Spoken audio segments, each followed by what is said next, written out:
ઉપસ્થિત સર્વે ભગવદીય શ્રોતાજનો, લગભગ 2 વર્ષ અગાઉ પરમ સ્નેહી એવા દીપકભાઈ આવીને વાત કરી કે મનમાં મનોરથ છે કે ગોપાલ પ્રભુના સાનિધ્યમાં શ્રીમદ ભાગવતની આ દિવ્ય સુધાનું રસપાન થાય. અને મનમાં મને પણ હરખ થયો અને એમ થયું કે દીપકભાઈ નથી બોલ્યા, તો ગોપાલલાલજી બોલ્યા છે. એમની જીભ પર બેસી અને શ્રી ગોપાલલાલજી જાણે મનોરથ કર્યો હોય કે વિશ્વભરમાં કથા ગંગા વહી રહી હોય તો કડીમાં કેમ નહીં.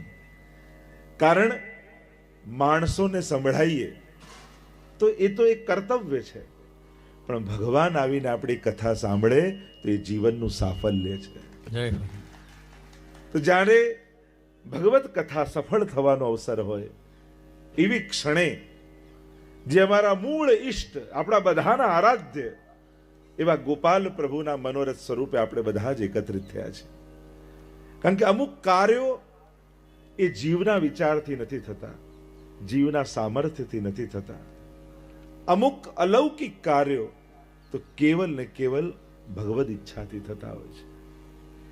માણસ સંસારનું વિચારી શકે, સંસારનું આયોજન કરી શકે, સંસારની વ્યવસ્થા કરી શકે, પણ અલૌકિક કાર્યો તો કેવલ ને કેવલ ભગવત કૃપાથી થતા હોય છે. ભગવત કથામાં ઘણાને કંકોત્રી મળી હશે, પણ કંકોત્રીથી કથામાં નથી અવાતું. જેની જન્મોત્રીમાં લખ્યું હોય ને એ જ કથામાં આવી શકે. ભાગ્યોદયેન બહુજન્મ સમર્જિતેન સત્સંગમમ ચ લભતે પુરુષો યદા વૈ. મહદ ભાગ્યનો ઉદય થાય ત્યારે આવી દિવ્ય અને અલૌકિક કથામાં આપણી ઉપસ્થિતિ થતી હોય છે. કથાનો પંડાલ છે ને એ ઇમરજન્સી વોર્ડ જેવું છે. કોઈ દર્દી કાયમ ડોક્ટર પાસે જતો હોય અને એટલામાં સમાચાર આવે કે ઇમરજન્સી કેસ આવ્યો છે, તો ડોક્ટર જે રેગ્યુલર પેશન્ટ આવતો હોય એને પહેલા તપાસે કે પછી ઇમરજન્સી કેસ પાસે જાય? ઇમરજન્સી પાસે જાય ને. તો આ કથાના પંડાલમાં આવીને બેસો ને, આ ઇમરજન્સી વોર્ડ છે ભગવાનનો.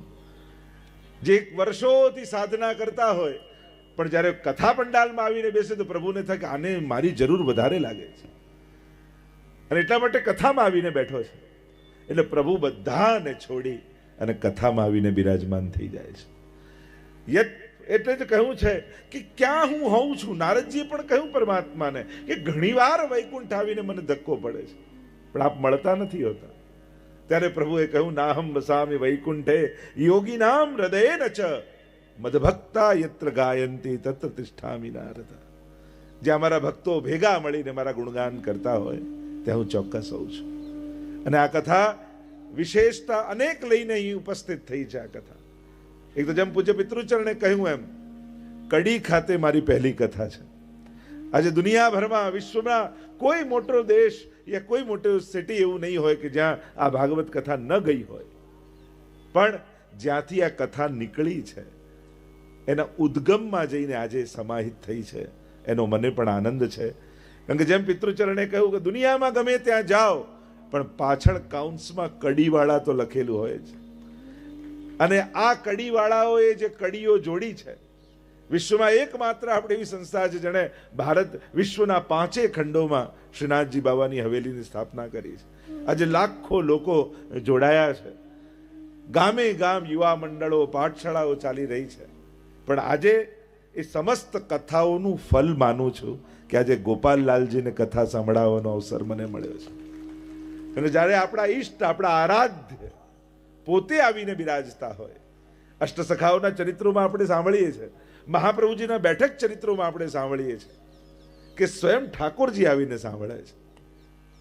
અને એમ પણ ભાગવતના કોઈ શ્રોતા હોય તે ભગવાન છે. જીવનનું સૌથી મોટું પુણ્ય કોઈ હોય તો શ્રીમદ ભાગવત છે. વૈષ્ણવી જીવનની સાફલ્યતા, સાર્થકતા કસાથી સિદ્ધ થતી હોય તે શ્રીમદ ભાગવત છે. સ્વયં મહાપ્રભુજીનું ભૂતલ પર આવવાનું મુખ્ય કારણ કોઈ હોય તે શ્રીમદ ભાગવત છે. આજે સમગ્ર ભારત વર્ષમાં શ્રી મહાપ્રભુજી પધારી જ્યાં જ્યાં 7 દિવસ ભાગવતજીના પારાયણ કર્યા એ સ્થાનને આપણે બેઠકજી કહીને ઓળખીએ છીએ. શ્રી ભાગવત ગૂઢાર્થ પ્રકાશન પરાયણ શ્રી મહાપ્રભુજીનું નામ છે સર્વોત્તમ સ્તોત્રમાં. ભાગવતજીના ગૂઢ અર્થોને પ્રકાશિત કરવા માટે શ્રી મહાપ્રભુજી ભૂતલ પર પધાર્યા છે. ભાગવત સુધારસ મત કે અપનો પંથ જતાયો, તુમ શરણાગતાયો શ્રી વલ્લભ તુમ શરણાગતાયો.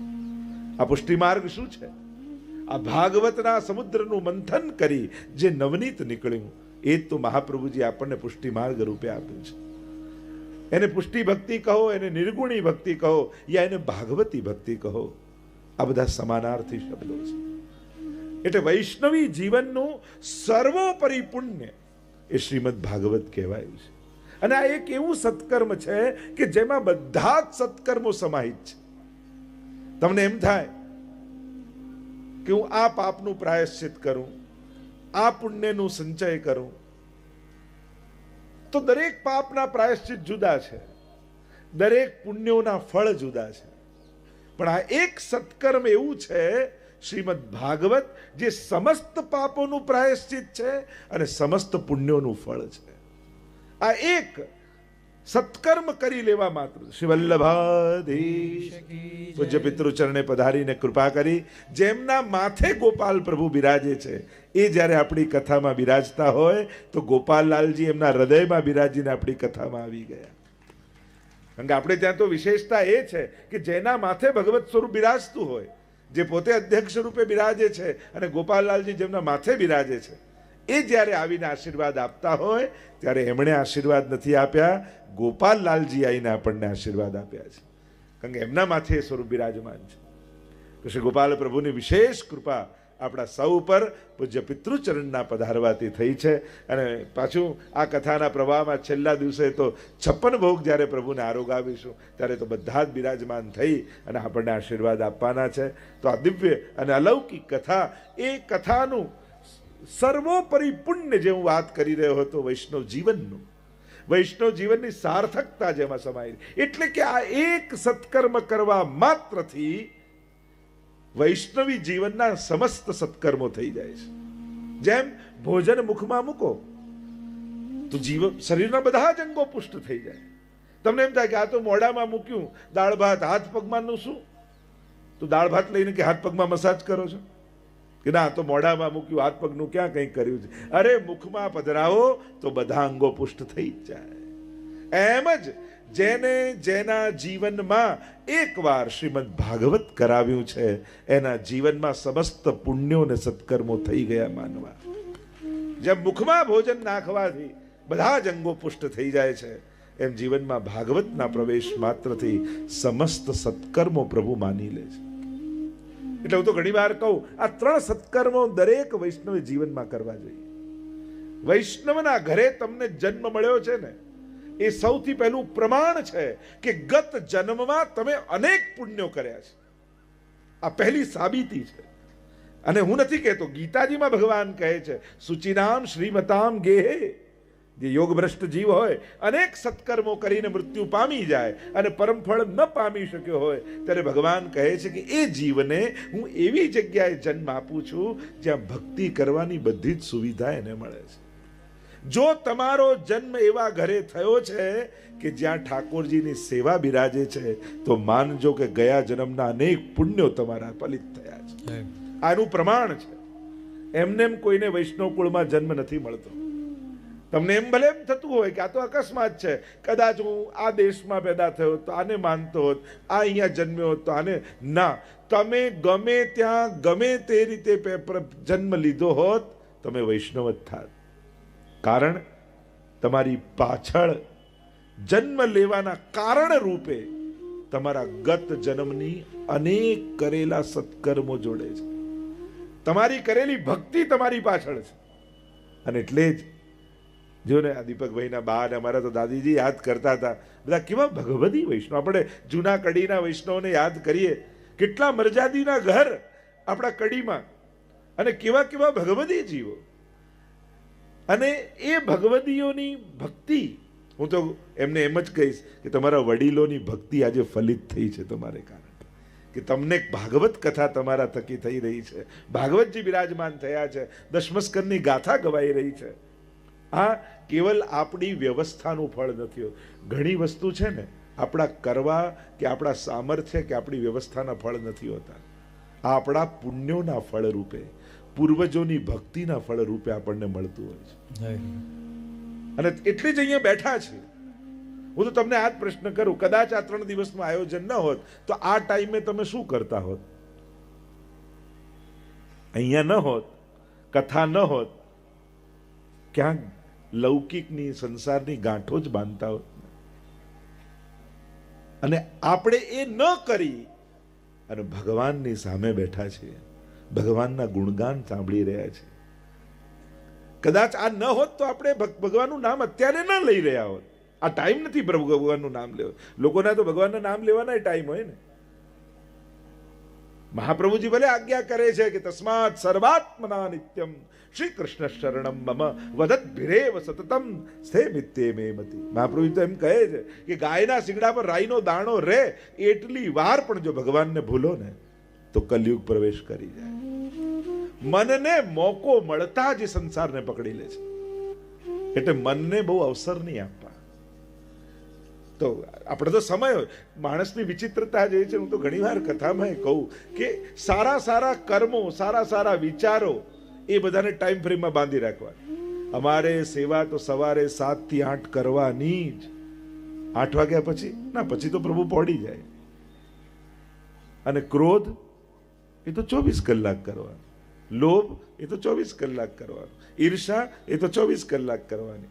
ખાલી પાઠ અને સેવા માટે જ ટાઈમ ફ્રેમ બાંધી રાખવાની. એટલે સારી સારી વસ્તુઓને આપણે સમય અને સ્થાનમાં બાંધી રાખીએ છીએ અને દુર્ગુણોને છૂટો દોર આપીને બેઠા છે. પ્રભુનું નામ ક્યાં લેવાનું? કે મંદિરમાં ઠાકોરજીની આગળ પાઠ કરીએ ત્યારે. એટલે એની માટે જગ્યા ફિક્સ. ક્રોધ માટેની કોઈ જગ્યા ફિક્સ છે? એ તો જ્યાં આવે ત્યાં કરી જ નાખવાનું. દ્વેષ માટેની કોઈ જગ્યા નક્કી ખરી? વિચાર કરો, પાપને કેટલા અવસરો આપણે આપીએ છીએ, કેટલા મોકા અને ચાન્સ આપીએ છીએ કે આપણા જીવનનું પતન થાય એના માટે કેટલી સુવિધાઓ આપણે આપી રાખેલી છે. અને આપણું ઉત્થાન થાય એને માટે કેટલી સીમિતતા આપણે કરી રાખી છે. ચિંતન તો કરો, વિચાર તો કરો. કલ્યાણ થાય એની જગ્યા કઈ? તો ખાલી એક મંદિર, ઘરમાં ઠાકોરજી બિરાજતા હોય. હું પુણ્ય મને મન સત્કર્મનો. જો અત્યારના સમયમાં સારું કરવું સહેલું છે, પણ સારું વિચારવું બહુ અઘરું છે. અત્યારે સામર્થ્ય વધ્યું છે ને, ઉઘાડાને કપડાં આપનારા ઘણા લોકો છે, બીમારને દવા આપનારા ઘણા લોકો છે, ભૂખ્યાને અન્ન આપનારા ઘણા લોકો છે, પણ કોઈ સુખીને જોઈ સુખી થનારા લોકો ક્યાં છે દુનિયામાં? આજે માણસ કોઈનું સુખ નથી જોઈ શકતો. કંઈક કોઈકનું સારું થાય ને તો ખબર છે કઈ રીતે, તો તું કરને કોણ ના પાડે છે? લોકો એમાંય કારણમાં કંઈક ને કંઈક એવું ગોતી લે અને પોતાને સંતોષ આપવાની કોશિશ કરે. ના, દુનિયામાં સારું. હવે વિચાર કરો, ઘરથી નીકળો એટલે ચારે બાજુ એ દેખાય જેનાથી મન બગડે. મનને સારો વિચાર આવે એવી જગ્યા કઈ? ઘણી વાર લોકો એમ કહે આ કથા ને આ મંદિરો, એના કરતા હોસ્પિટલ બાંધો, ગરડાઘર બાંધો, આ કરો પેલું કરો. અરે, સમાજનો સર્વાંગી વિકાસ થવો જોઈએ. સમર્થ વ્યક્તિ જો સારો વિચાર વાળો નહીં રહે ને તો એ જ સામર્થ્ય સમાજનું પતન કરી નાખશે. એટલે સમાજ સ્વસ્થ કેવલ શરીરથી નથી બનતો, વિચારોથી સ્વસ્થ બનવો જોઈએ. તો જ સમાજ સ્વસ્થ થઈ શકે. અત્યારે આપણે વાંધો લઈએ, રશિયા યુક્રેન જોડે આવું કે અરે એ એના લેવલ પર ઝઘડે છે, તો આપણે આપણા લેવલ પર આ જ કરી રહ્યા છીએ. રોજ હુમલાઓ જ કરીએ છીએ, રોજ એટેક જ કરીએ છીએ. આપણે આપણા સામર્થ્ય પ્રમાણે કરીએ છીએ, એ એના સામર્થ્ય પ્રમાણે કરે છે. પણ મોટું થાય એનો વિરોધ છે. પણ ઘરમાં રોજ આપણે બોમ્બ બાઇન્ડિંગ કરતા હોય એમાં કોઈ વાંધો નથી હોતો આપણને. એટલે વિશ્વ શાંતિ માટે આત્મ શાંતિ થવી નિતાંત જરૂરી છે. ખાલી એના સ્ટેજનો જ ફરક છે, એના સ્થાનનો જ ફરક છે. જે વસ્તુ નથી ગમતી દુનિયામાં થતી એ રોજ આપણે આપણા જીવન દ્વારા કરીએ છીએ. અને આપણને લાગે આટલા આમાં શું છે? દેશોએ ન લડવું જોઈએ, અચ્છા, અને ઘરમાં લડવું જોઈએ. આપણે ચિંતન તો કરો. આ લડવાની વૃત્તિ જ તો ક્યાંક એ મોટું લેવલ કે સ્થાન મોટું થઈ જાય ત્યારે મોટા લેવલ પર થઈ જાય છે. સમાજને સ્વસ્થ બનાવવા માટે સદવિચાર વાળો સમાજ જોઈશે, નહીં તો આપણું સામર્થ્ય જ સમાજનું પતન કરી નાખશે. કારણ કે અત્યારનો સમય જે રીતે સમાજ દોડી રહ્યો છે, આગળ જઈ રહ્યો છે, એની ઝડપ જ ક્યાંક એના પતનનું કારણ ન બની જાય. જે તેજી પકડી છે, અને તેજી કેવળ વસ્તુ મેળવવા માટે જ નહીં, જે બાળક 20 વર્ષે વાત જાણવી જોઈએ એ આજે 10 વર્ષે જાણી લે છે. ક્યાંક સમયથી પહેલી વસ્તુ યા વિચાર માણસનું પતન તો નહીં કરી નાખે ને. ચિંતનની બહુ જ જરૂર છે, એટલે જ સત્સંગની જરૂર છે. મન પવિત્ર થાય એની સમાજને બહુ જ જરૂર છે. કારણ કે જો સારા વિચારો ખતમ થઈ ગયા, સજ્જન વ્યક્તિઓ સમાપ્ત થઈ ગયા, તો આ દુનિયાને માણસ જ ખતમ કરી નાખશે. દરેક દેશે દુનિયા ખતમ થઈ જાય એટલા સાધનો ભેગા કરી જ રાખ્યા છે, બસ બુદ્ધિ બગડવાની વાર છે. આ બુદ્ધિ સુધરેલી છે ત્યાં સુધી દુનિયા સ્વસ્થ છે. બાકી જે દિવસે માણસ સમર્થ લોકોની બુદ્ધિ બગડીને, એ દિવસે સમાજનું સર્વનાશ માણસ જ કરી નાખશે. એટલા માટે સત્સંગની જરૂર છે, મંદિરની જરૂર છે. તમે 1 કલાક કોર્ટમાં જઈને બેસો, તમે 1 કલાક હોસ્પિટલમાં જઈને બેસો, તમે 1 કલાક પોલીસ સ્ટેશને જઈને બેસો, અને 1 કલાક મંદિરે જઈને બેસો. કોર્ટમાં બેસો ને એમ લાગે આખી દુનિયા લડી જ રહી છે. હોસ્પિટલમાં બેસો એમ લાગે આખી દુનિયા બીમાર જ છે. સમાજમાંથી રસ ઉડી જશે, જીવનમાંથી રસ ઉડી જશે. પણ કલાક મંદિરે જઈને બેસશો ને તો એમ થશે કોઈ આપણી જોડે હોય ન હોય, મારો ઠાકોરજી મારી સાથે છે. જીવન જીવવાનું બળ મળશે. અને આ બળની શું જરૂર નથી, સારા વિચારોની જરૂર નથી. તમારા જ ઘરના સ્વજનોના બધાના વિચાર બગડી જાય તો તમને શાંતિ ઘરમાં લાગશે નહીં.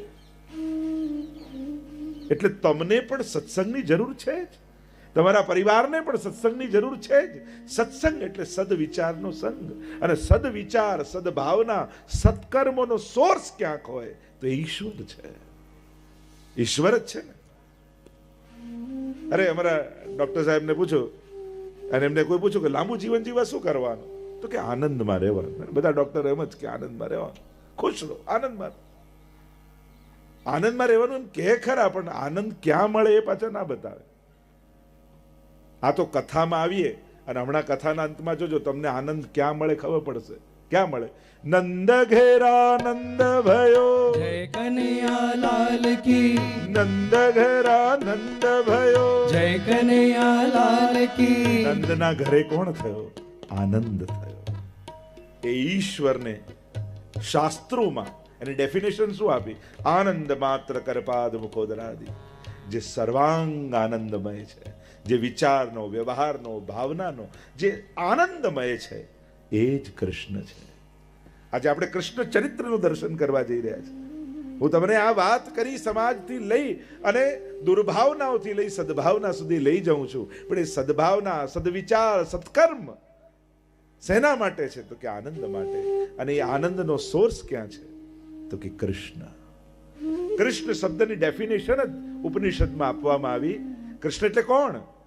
કે કૃષિર ભૂવાચકો શબ્દ ણશ્ચ નિવૃત્તિવાચક તયોરૈક્ય પરબ્રહ્મ કૃષ્ણત્યભિધીયતે. કોઈ કે હું ભગવાનમાં નથી માનતો, તો મારે પહેલો પ્રશ્ન એ કરવો પડે, તું ભગવાનની વ્યાખ્યા શું કરે છે? ભગવાનની ડેફિનેશન તારા મનમાં શું છે? તારી ડેફિનેશન રોંગ છે, તારી વ્યાખ્યા ખોટી છે, એટલે તું એમ કહે છે કે તું ભગવાનમાં નથી માનતો. બાકી આ દુનિયામાં પાપીમાં પાપી માણસ, નાસ્તિકમાં નાસ્તિક માણસ ધર્મ વગર જીવી નથી શકતો. દરેકને ધર્મ જોઈએ છે. બધા આગળ ગુસ્સો કરતો હોય, કોઈ એમ ઈચ્છે મારી સામે કોઈ ગુસ્સો કરે? શાંતિ જ જોઈએ ને. બધાને છેતરતો હોય, કોઈ એમ ઈચ્છે કે મને કોઈ છેતરે? એને તો ઈમાનદાર જ જોઈએ. અરે 4 ચોર પણ ચોરી કરીને આવે ને તો એમ કહે ચલો ઈમાનદારીથી 4 ભાગ કરી લો. આયા જે ચોરી કરીને ઈચ્છે છે તો ઈમાનદારી. દુનિયાના કયા માણસને અધર્મ જોઈએ છે? કોઈને નહીં. અધર્મી વ્યક્તિ હોય એને પોતાને તો ધર્મ જ જોઈએ. દુનિયામાં કોઈ ખરાબ માણસ ગોતો તમે? બધા સારા જ ગોતે. અરે પ્લમ્બર પણ જરૂર પડે તો કોઈ સારો પ્લમ્બર ધ્યાનમાં છે? કોઈ સારો ડોક્ટર ધ્યાનમાં છે? કોઈ સારો મિસ્ત્રી ધ્યાનમાં છે? લૌકિકમાં પણ આપણે સારાને જ ગોતીએ છીએ. કોઈ એમ કે ખરાબ પણ ચાલશે. દુનિયામાં માણસ સારાઈને શોધે છે, અને એ સારાઈની સર્વોચ્ચ અવસ્થા, એ શુભતાની સર્વોચ્ચ અવસ્થા પર ઈશ્વર છે. એ આનંદની સર્વોચ્ચ સ્વરૂપ, એ પવિત્ર સ્વરૂપ એટલે ઈશ્વર, કૃષ્ણ. અને કૃષ્ણની શોધ એ કોઈ કલાક બચે છે એટલે કરવાની એક્ટિવિટી એ ધર્મ નથી. ધર્મ એ આપણા લાઈફની ડિમાન્ડ છે. આપણે બધા જ ઈચ્છીએ છીએ, આપણે બધાને ધર્મની આવશ્યકતા છે. એના વગર આપણે જીવી નથી શકતા. એટલે કે કૃષ્ણ બધાને જોઈએ છે, આનંદ બધાને જોઈએ છે. કોણ દુનિયાનો માણસ દુઃખ ગોતે છે? અરે કોઈ સુસાઇડ પણ મરી જવું, સુખી થઈ જવું, ખરાબ કરીને પણ ઈચ્છે તો સુખ જ છે. દુનિયાના કયા માણસને દુઃખ જોઈએ છે? કોઈને નહીં. બધાની શોધ સુખ તરફ છે. આપણને કોઈ વસ્તુ કે વ્યક્તિ જોડે ક્યારે પણ લગાવ હોતો જ નથી. આપણને બધાને લગાવ હોય છે સુખ જોડે, આનંદ જોડે. કારણ કે એ જ ગમતી વસ્તુ દુઃખ આપવા લાગે. તમારી બહુ ફેવરેટ કાર હોય ને પછી એ જ તમને તકલીફ આપવા લાગે, તમે આને કાઢી નાખો, વેચી નાખો. તમને કાર જોડે લગાવ હોત તો ક્યારેય વેચે જ નહીં. તમને એનાથી મળતા સુખ જોડે લગાવ હતો, અને એ દુઃખનું કારણ બની કાઢી નાખો. તમારા જ ગમતા સ્વજનો, વ્યક્તિઓ, સંબંધીઓ જે અતિ પ્રિય હોય એ જ જ્યારે દુઃખના કારણ થઈ જાય તો આપણે સંબંધ તોડી નાખીએ છીએ. કારણ કે તમને વ્યક્તિ જોડે લગાવ નહોતો, તમને એનાથી મળતા આનંદ જોડે લગાવ હતો. અને જે દિવસે આનંદ મળતો બંધ થયો એ જ દિવસે વસ્તુ અને વ્યક્તિમાંથી રસ ઉડી ગયો, એનાથી દૂર ભાગી ગયા. દરેક વ્યક્તિને લગાવ આનંદ સાથે છે. હવે ગવર્મેન્ટ એમ જાહેરાત કરી દે કે હવે નોટ નહીં ચાલે, હવે કાંકરા ચાલશે, પથરા ચાલશે. મોદીજી 8 વાગે રાતના આવે ને એકદમથી એમ કે હવે નોટ બંધ અને પથરા ચાલશે, તો આપણે પથરા ભેગા કરીએ. આપણને તો જેનાથી સુખ આવે એમાં લગાવ છે, નોટ જોડે થોડી લગાવ છે. સુખ જોડે લગાવ છે, આનંદ જોડે લગાવ છે. અને જ્યારે એટલે જ બે વસ્તુ જુદા છે. ઘણા લોકો એમ કે મહેનતથી મળે, ભાગ્યથી મળે કે ભગવાનની કૃપાથી મળે. આમાં સાચું શું? બધાના જુદા જુદા લોજિક હોય છે. ઘણા પરિશ્રમવાદીઓ, પુરુષાર્થવાદી હોય એટલે એમ કે બધું મહેનતથી, બધું પુરુષાર્થથી મળે છે. કોઈ ભાગ્યવાદી હોય કે બધું નસીબથી મળે. નસીબથી કહ્યું ને કે સમયથી પહેલા ને ભાગ્યથી વધારે કોઈને ન મળે. સમયથી પહેલા કોઈને ન મળે. ભાગ્યવાદી હોય. અને વૈષ્ણવ તો કૃપાવાદી હોય. બે વસ્તુ જુદી છે. બુદ્ધિ અને મહેનતથી કાર લાવી શકો, પણ કારથી સુખ તો ઈશ્વર કૃપાથી જ મળે. તમે ઘર બનાવી શકો મહેનત અને બુદ્ધિથી, પણ જો બે વસ્તુ જુદી છે. એક ઘરનું સુખ અને એક ઘરથી સુખ. એક સંબંધીનું સુખ અને સંબંધીથી સુખ. એક પૈસાનું સુખ અને બીજું છે પૈસાથી સુખ. આ બંને જુદી વસ્તુ છે. ઘણા લોકોને પૈસાનું સુખ છે, પૈસાથી સુખ નથી. ઘણા લોકોને ઘરનું સુખ છે પણ ઘરથી સુખ નથી. ઘણાને કારનું સુખ છે પણ કારથી સુખ નથી. ગમતું કાર આવી ગઈ પણ એને જ્યારે જોઈતી હોય ત્યારે બધા લઈને બહાર જ ગયા હોય. એને જ્યારે જવું હોય ત્યારે ડ્રાઈવર આવે જ નહીં. ઘણાને કારનું સુખ હોય છે, કારથી નથી હોતું. બંને જુદી વસ્તુ છે. તમે બુદ્ધિ અને પુરુષાર્થ કરી વસ્તુ લાવી શકો, વ્યક્તિ જોડે ભેગા કરી શકો, પણ પુણ્ય ઓછા પડે ને તો એ વસ્તુ મળેલા વ્યક્તિઓ સુખના કારણ નથી થઈ શકતા. આપણને ગમતી વસ્તુ ન મળે તો આપણને એમ લાગ્યું કે આટલા પૈસા ઓછા પડ્યા. પૈસા ઓછા પડ્યા એનો વિચાર આવે. ક્યારે એવો વિચાર આવ્યો આટલા પુણ્યો મારા ઓછા પડ્યા? જો આટલા પુણ્યો અધિક હોત, કારણ કે સુખ પુણ્યથી આવે છે. મહેનતથી પૈસો આવી શકે પણ સુખ પુણ્યથી આવે છે. મહેનતથી, બુદ્ધિથી ઘર બાંધી શકો પણ ઘરમાં સુખ તો પુણ્યથી આવે છે. અને સર્વોચ્ચ પુણ્ય એટલે શ્રીમદ ભાગવત. એ પુણ્યનો સોર્સ. એટલે એક વસ્તુ યાદ રાખજો, માણસ મદદ કરી શકે, સુખી ન કરી શકે. તમે કોઈને હેલ્પ કરી શકો પણ તમારી મદદથી કોઈ સુખી જ થશે એની ગેરંટી ના આપી શકો. સુખ તો ઈશ્વર કૃપાથી આવે છે. એટલે કૃષ્ણ કોણ છે? આપણે બધા આ જીવનભર જેને શોધીએ છીએ ને એનું જ નામ કૃષ્ણ છે. અને એ કૃષ્ણની કથા, અને એ જ્યારે આનંદ મનુષ્ય દેહ ધારણ કરીને અવતાર ધારણ કરે છે અને પોતાના ભક્તો પર કૃપા કરવા માટે ભૂતલ પર આવે છે, અનેકવિધ પ્રકારની લીલાઓ કરી આપણને આનંદનું દાન કરે છે. એ કૃષ્ણના ચરિત્રને આપણે જોવાનું છે, જેનું વર્ણન શ્રીમદ ભાગવતના 10મ સ્કંદમાં કરવામાં આવ્યું છે. એ કૃષ્ણ ચરિત્રની ગાથા આપણે ગાવાની છે. કૃષ્ણનું ચરિત્ર, કેરેક્ટર.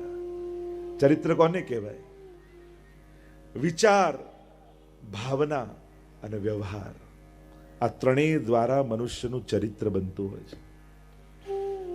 તમે શું વિચારો છો, તમારી હૃદયની ફિલિંગ શું છે, ભાવનાઓ શું છે, અને તમારો વ્યવહાર કેવો છે, એના પરથી એક ચરિત્રનું નિર્માણ થાય છે. તો એ કૃષ્ણ ચરિત્રની ગાથા 10મ સ્કંદને કેન્દ્રમાં રાખીને આપણે જોવાના છે. આ બહુ અદ્ભુત ગાથા છે. કૃષ્ણને સમજવા એ જીવનનો એક ઉજાર, કારણ કે ભગવાન પોતે કહે છે કે જે મને અને મારી લીલાને જાણી જાય છે ને એને જન્મ મરણના ચક્કરમાં પડવું નથી પડતું. ગીતાજીમાં ભગવાનના પોતાના વચન છે.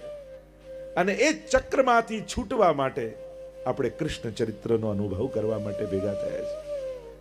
જો આ રીતે ભેગા થવું, રોજ કેટલાને મળતા હોઈએ, કેટલા જોડે ભેગા થતા હોઈએ, પણ ભગવાન નિમિત્તે ભેગા થવું ને એ જીવનનો સર્વોચ્ચ આનંદ બની જાય છે. આપણા બધાના મળવાના કેન્દ્રમાં ભાગવતજી છે.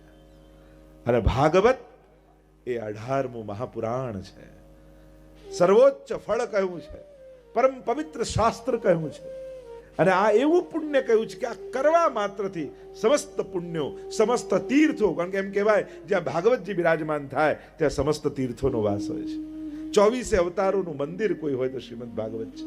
તમે ભાગવતની પરિક્રમા, તમે ભારત વર્ષમાં તમને એમ થાય હું બધા જ તીર્થોની યાત્રા કરું તો કદાચ જીવન ઓછું પડી જાય, પણ બધા તીર્થો ન થાય. પણ એકમાત્ર ભાગવતની પરિક્રમા કરો ને તો ભારતના સમસ્ત તીર્થોની યાત્રાનું ફળ તમને મળી જાય છે. એવું પુણ્ય કર્મ આપણે ત્યાં ભાગવતજીને કહેવામાં આવ્યું છે. પેલું એમ કહેતા ને કે એક દીકરી આવીને પિતાને કહેવા લાગી કે પિતાએ પૂછ્યું કે બેટા તારે શું જોઈએ છે? તો કે મને સસરા લાવી આપો ને. કહ્યું કે આમને એમ સસરા થોડી આવે. ઠીક છે, મને સાસુ લાવી આપો. અરે આમ સાસુ થોડી આવે. અચ્છા મને જેઠ લાવી આપો. અરે આમ જેઠ ના, અરે મને જેઠાણી લાવી આપો. દેર લાવી આપો, દેરાણી લાવી. આમ જ્યારે છોકરી બોલવા લાગી ત્યારે પિતાએ કહ્યું કે એક વર ગોતી લે, આ બધું તો એમને પાછળ પાછળ આવશે. એમ ભાગવત પકડી લો તો સમસ્ત પુણ્યો તો એમને પાછળ પાછળ આવશે. આ એવું એક સત્કર્મ વૈષ્ણવી જીવનનું માનવામાં આવે. એટલે હું કહું ને 3 સત્કર્મની વાત કરતો હતો, એ જીવનમાં એકવાર ભાગવત કથા કરવી. અને આ પણ ભાગવત કથા જ છે. ભાગવત કથા એટલે હું બેસીને 7 દિવસ કરું એ જ નહીં. જ્યાં જ્યાં ભગવત ગુણગાન છે, ભાગવત છે. જીવનમાં એકવાર ગૌદાન કરવું. જો આપણે ગોપાલ પ્રભુની કેવી સુંદર ગાયોની ગૌશાળા છે. વૈષ્ણવી જીવનનું આ એક બહુ મોટું પુણ્ય કહ્યું કે જીવનમાં દરેક વૈષ્ણવે એકવાર ગૌદાન જરૂર કરવું જોઈએ. અને ત્રીજું, ક્ષણવાર માટે પણ વ્રજનો આ જ દેહ સાથે જીવનમાં એકવાર વ્રજવાસ કરવો જોઈએ. કેટલા દિવસ રોકાયા, કેટલા કલાક રોકાયા એની ચર્ચા નથી કરવી, પણ આ દેહને વ્રજભૂમિનો સ્પર્શ થાય તો જીવનમાં એકવાર વ્રજવાસ કરો. આ 3 સત્કર્મો દરેક વૈષ્ણવ જીવનમાં એકવાર ચોક્કસ કરવા જોઈએ. એના વગર વૈષ્ણવી જીવન અધૂરું માનવામાં આવે છે કે આ સત્કર્મો તો થવા જ જોઈએ. શ્રીમદ ભાગવત એ પ્રશ્નથી કૃષ્ણ સુધીની યાત્રા છે. પ્રશ્નથી શરૂઆત થાય, મોહથી મોહન સુધીની યાત્રા છે, શંકાથી સમાધાન સુધીની યાત્રા છે. અનેક શંકાઓ આપણા મનમાં છે. એ ભગવાન સંબંધી હોય કે આ દુનિયા ભગવાને બનાવી, ભગવાન જો બધું બનાવે તો કોઈ સુખી કેમ, કોઈ દુખી કેમ, ને કોઈને આમ કેમ, આવો ભેદભાવ કેમ? શું આ ચલાવનારો ઈશ્વર હશે? શું ભગવાન અવતાર લઈને આવતો હશે? કોઈ એમ કહે છે કે કણકણમાં ઈશ્વર છે, કોઈ એમ કહે છે કે તમારી અંદર ઈશ્વર છે, કોઈ એમ કહે છે કે તમે જેની સેવા કરો એ ઈશ્વર છે. તો આમાં સાચું શું? કેટલા પ્રશ્નો આપણા મનમાં જાગે. એ સંસાર સંબંધી હોય કે ભગવાન સંબંધી હોય, પ્રશ્ન વગરનો માણસ નહીં મળે. પ્રશ્ન દરેકના જીવનમાં છે, અને પ્રશ્ન જ એક અવસર છે. પ્રશ્ન કોઈ ખરાબ વસ્તુ નથી. શંકા તો શ્રદ્ધા સુધી લઈ જાય છે. સદગુરુ માટે ભક્તની શંકા એક અવસર હોય છે કે આ શંકા જ એને શ્રદ્ધા સુધી લઈ જશે. જો જીવનમાં પ્રશ્ન જાગે ખોટું નથી, પણ પ્રશ્નનો ઉત્તર ગલત જગ્યાએ લેવું એ બહુ ખતરનાક છે. શંકા જાગે સારું છે, પણ સમાધાન જો ખોટા વ્યક્તિ પાસે લેવા જશો ને તો એ તમારી શંકા વધારે દ્રઢ કરી નાખશે. ઓથેન્ટિક પર્સન પાસેથી પૂછો, ઓથેન્ટિક ગ્રંથ વાંચો. આપણા હિન્દુ સમાજની તકલીફ જ એ છે, જેટલું ક્રિશ્ચન ભાઈઓને બાઇબલ વિશે ખબર છે, જેટલું મુસ્લિમ ભાઈઓને કુરાન વિશે ખબર છે, એટલું આપણું હિન્દુ ભાઈઓને ગીતા કે ભાગવત વિશે ખબર નથી હોતી. અને ખબર નથી હોતી એટલે અંધશ્રદ્ધાઓ પેદા થાય. કારણ કે આપણા ધર્મનું જ્ઞાન ક્યાંથી આવે? કોઈ પાડોશીને પૂછીએ, કોઈ ઇન્ટરનેટમાં એક પેજ વાંચીએ, કોઈ મેગેઝિનનો, કોઈ છાપાનો લેખ વાંચીએ, અને આ રીતે જે ખીચડી ભેગી થાય છે અને પછી જે કન્ફ્યુઝન પેદા થાય આપણને, આ તો બહુ અઘરું નથી. તારી જાણવાની પદ્ધતિ ખોટી છે. તે તારી શંકા ગલત જગ્યાએ પૂછી. હવે વિચાર કરો, અર્જુનને મોહ જાગ્યો અને એને કૃષ્ણને પૂછવાની જગ્યાએ ધૃતરાષ્ટ્રને પૂછ્યું હોત તો યુદ્ધ લડું કે નહીં, કેવી ગીતા મળત? એ તો કૃષ્ણ બાજુમાં હતા તો સમાધાન મળ્યું. જે ધૃતરાષ્ટ્રને પૂછ્યું હોત તો કે આવું લડાતું હશે ભાઈઓ જોડે, ચાલ ચાલ ઘરે બેઠા બેઠા માળા ફેરવીએ, યુદ્ધ લડાય? એ લડવા દત? એ જીતવા દત? ના. અને કદાચ અર્જુન ન લડ્યો હોત તો એને શાંતિ મળે? ક્યારેય નહીં. એ તો ક્ષત્રિય છે, સિપાહી છે. લડવું એના સ્વભાવમાં છે, જીતવું એની પ્રકૃતિમાં છે, ભાગવું એની પ્રકૃતિ નથી. અને પ્રકૃતિથી વિરુદ્ધ કામ કરવા જાઉં તો શાંતિ ન મળે. ઘણી વાર ઘણા બહુ જ એક્ટિવ હોય અને બધાને જોઈને એના મિત્ર રિટાયર્ડ થાય ને કે લાવ હું રિટાયર્ડ થઈ જાઉં, અને પછી જે ટેન્શન થાય ને, દરેક લોકોને ફ્રી થઈને શાંતિ થોડી મળે છે. એ તો નેચર એવો હોવો જોઈએ. ઓફિસેથી કામ છોડે તો ઘરમાં કટકટ ચાલુ થાય, અહીંયા ચોખ્ખું નથી ને આમ કપડાં પડ્યા છે ને પેલું પડ્યું. પેલા બહેન કે તમે ઓફિસે જાઓ તો શાંતિ. એને તો કામ જ એની પ્રકૃતિ, એના નેચરમાં છે, એને કામમાં જ શાંતિ મળે છે. એટલે કોઈ એમ કે કામ છોડવાથી શાંતિ મળે, એમાં હું નથી માનતો. તમારી પ્રકૃતિમાં છે નિવૃત્ત થવું, અને જો નથી તો પ્રવૃત્તિમાં જ તમને શાંતિ મળશે. તેવા કામ કરો કે સમાજ કલ્યાણના હોય, લોકોના હિતના હોય, પ્રભુની ભક્તિના હોય, જે સમાજમાં પુણ્ય અને સત્કર્મ અને સદવિચારોને વહાવે, એવા કાર્યમાં જોડાઈ જાઓ. શાંતિ દરેક માટે જુદી છે. ઘણી વાર ફોરેન જઈએ ને એટલે અમેરિકા 6 મહિના થઈ ગયા હોય બાને, અને અમે મળીએ એટલે વિચારે એવા હરખાઈ જાય, આંખમાં ચમક આવી જાય. પૂછીએ કેમ બા શાંતિ છે ને? જે અહીંયા તો ભયંકર શાંતિ, કોઈ દેખાતું જ નથી. એટલે શાંતિ એ ભયંકર હોય. અને અહીંયા તો બધાના અમેરિકા બધા રહે છે રિલેટિવ, એટલે તમને ખબર હશે 2-3 મહિના પછી શું થાય છે. આપણે કહીએ આ તો સ્મશાન શાંતિ છે, આપણે કહીએ આ તો યુદ્ધ પહેલાની શાંતિ છે. શાંતિ કેટલા પ્રકારની હોય છે. આપણને કેવી શાંતિ જોઈએ? જેમાં કૃષ્ણ મળે એવી શાંતિ જોઈએ. જે ગીતાજીમાં ભગવાન કહે છે ને, તમેવ શરણમ ગચ્છ સર્વભાવેન ભારત તત્પ્રસાદાત પરામ શાંતિ. એવી શાંતિ જોઈએ જેમાં પરમ આનંદનો અનુભવ હોય.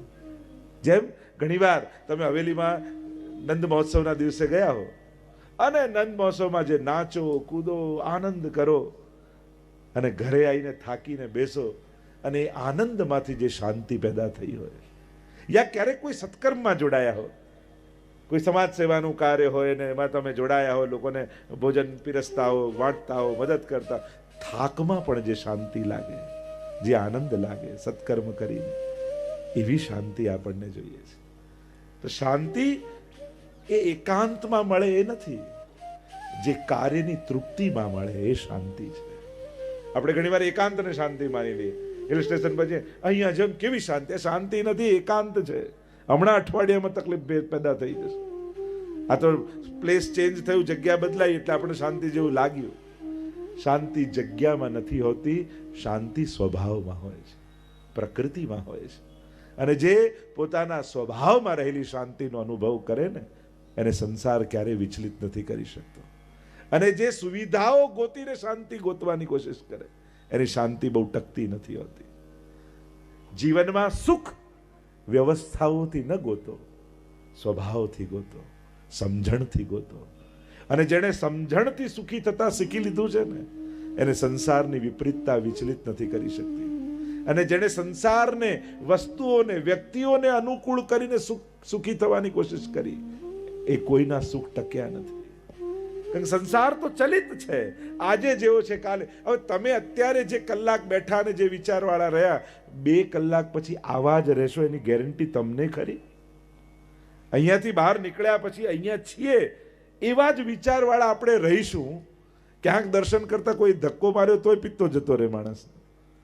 આ તો બહાર નીકળતા જ કેવા છું કોને ખબર. કાંઈ ભરોસો આપણને આપણી જાત પર પણ ખરો ના.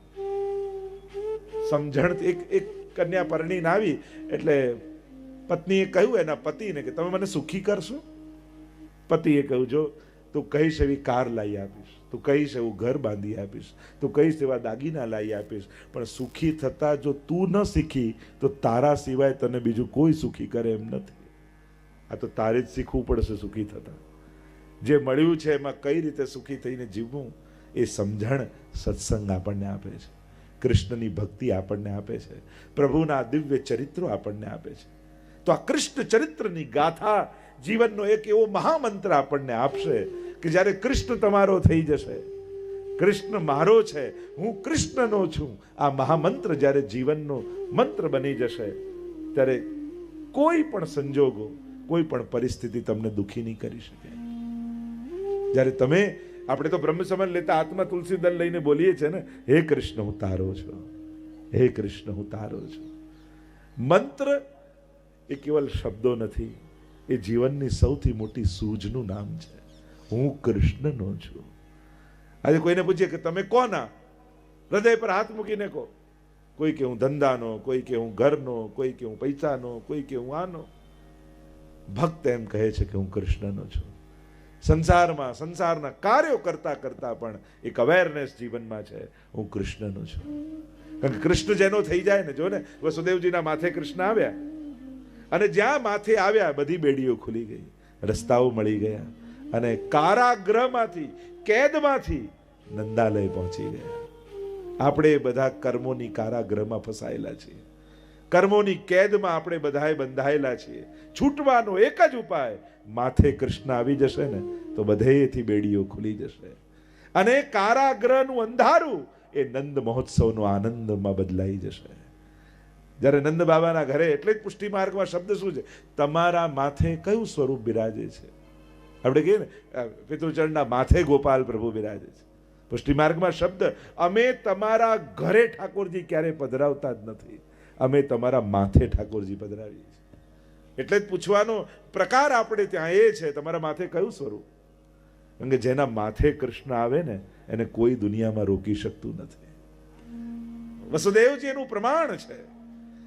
કેવા બંધનો કંસના, કૃષ્ણ માથે આવ્યો તો બધેથી રસ્તા નીકળ્યા. દુનિયાનો માણસ અફસોસ કરશે, મદદ કરશે, સાથે ચાલશે, ભાગ્ય નહીં બદલી શકે.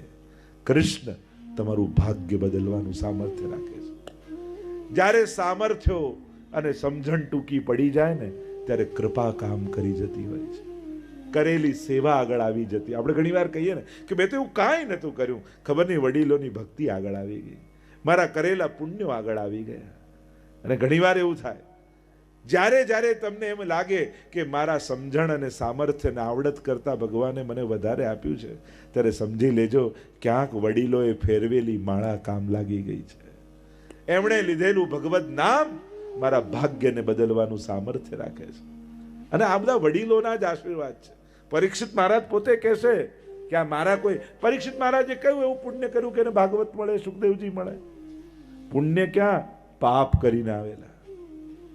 ભાગવતની કથા ખ્યાલ છે ને તમને કે ઋષિના ગળામાં મરેલો સર્પ લપટાવી દીધો, શ્રાપ મળ્યો કે તે તો મારેલો સર્પ નાખ્યો મારા પિતાના ગળામાં, હું શ્રાપ આપું છું. આથી 7મા દિવસે જીવતો તક્ષક આવીને તારે દંશ દેશે. પાપ જ કર્યું હતું ને, શ્રાપ જ મળ્યો હતો ને, પણ શ્રાપિતને પણ સમર્પિત બનાવી દે એવી કોઈ કથા હોય તો આ ભાગવતની કથા છે.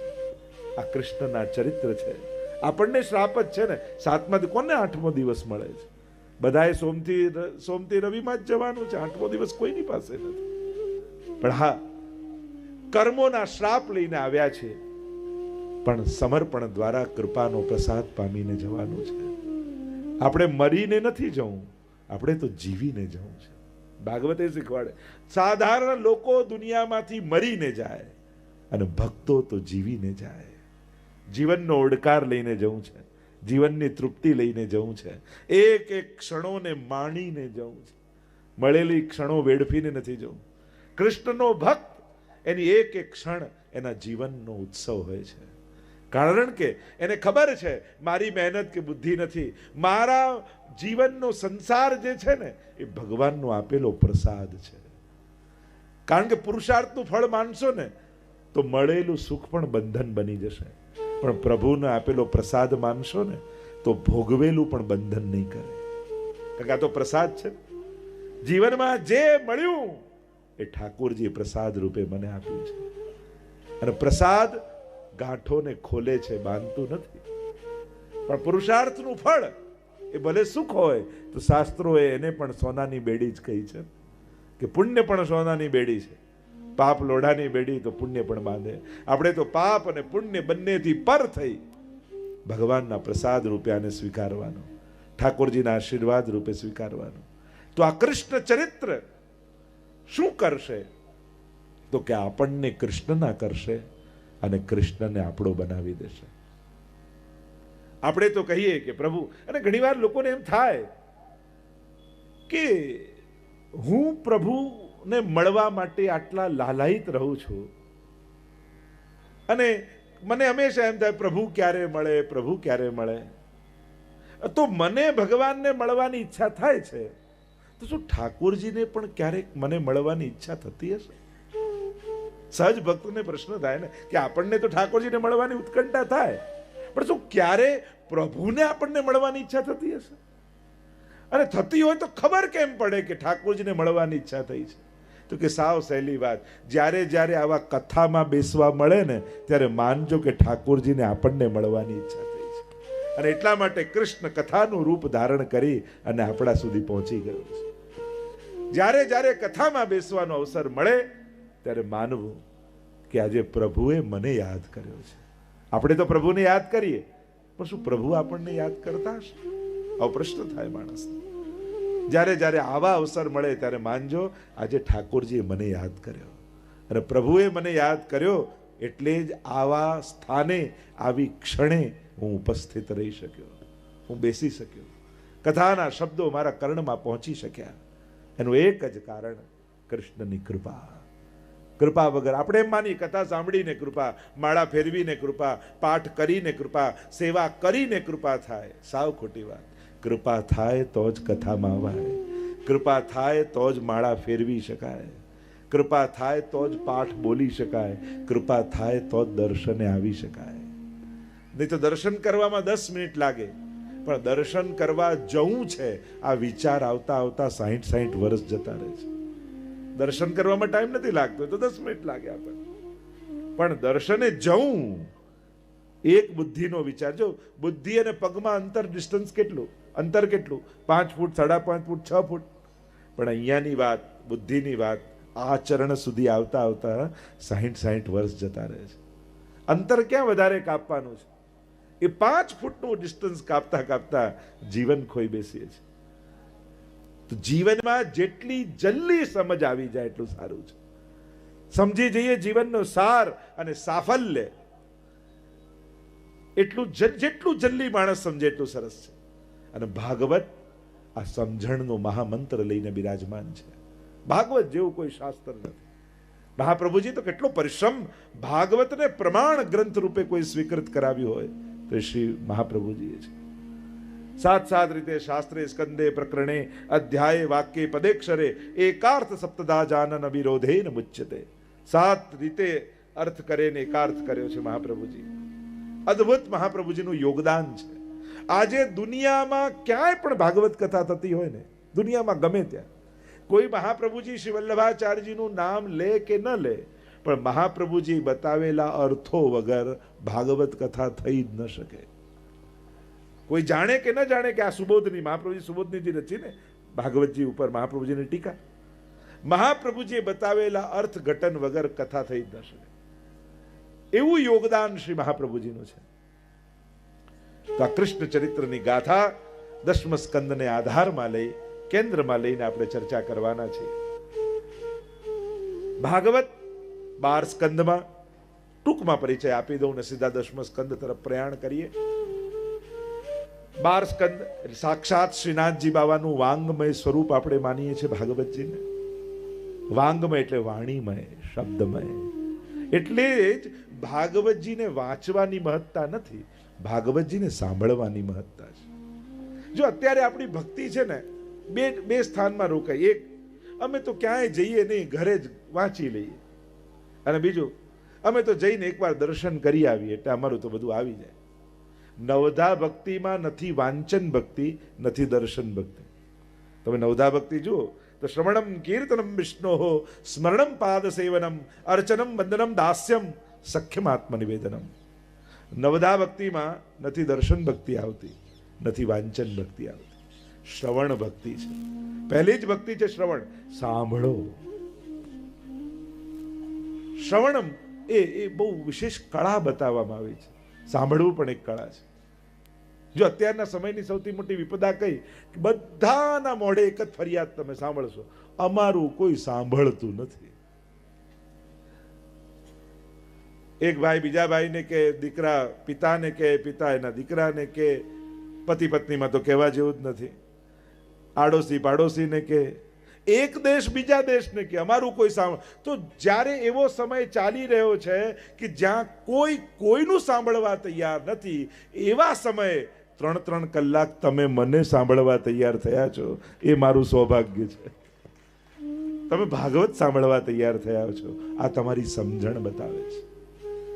નબળું પસંદ કરો ને એ પણ તમારી સમજણ બતાવે, અને ઉત્તમ પસંદ કરો ને એ પણ તમારી સમજણ બતાવે. ભણેલા ગમે તેટલા હો, પણ જો સમજદાર નથી ને તો ભણતર પણ બહુ લાંબુ કામ નથી આવવાનું.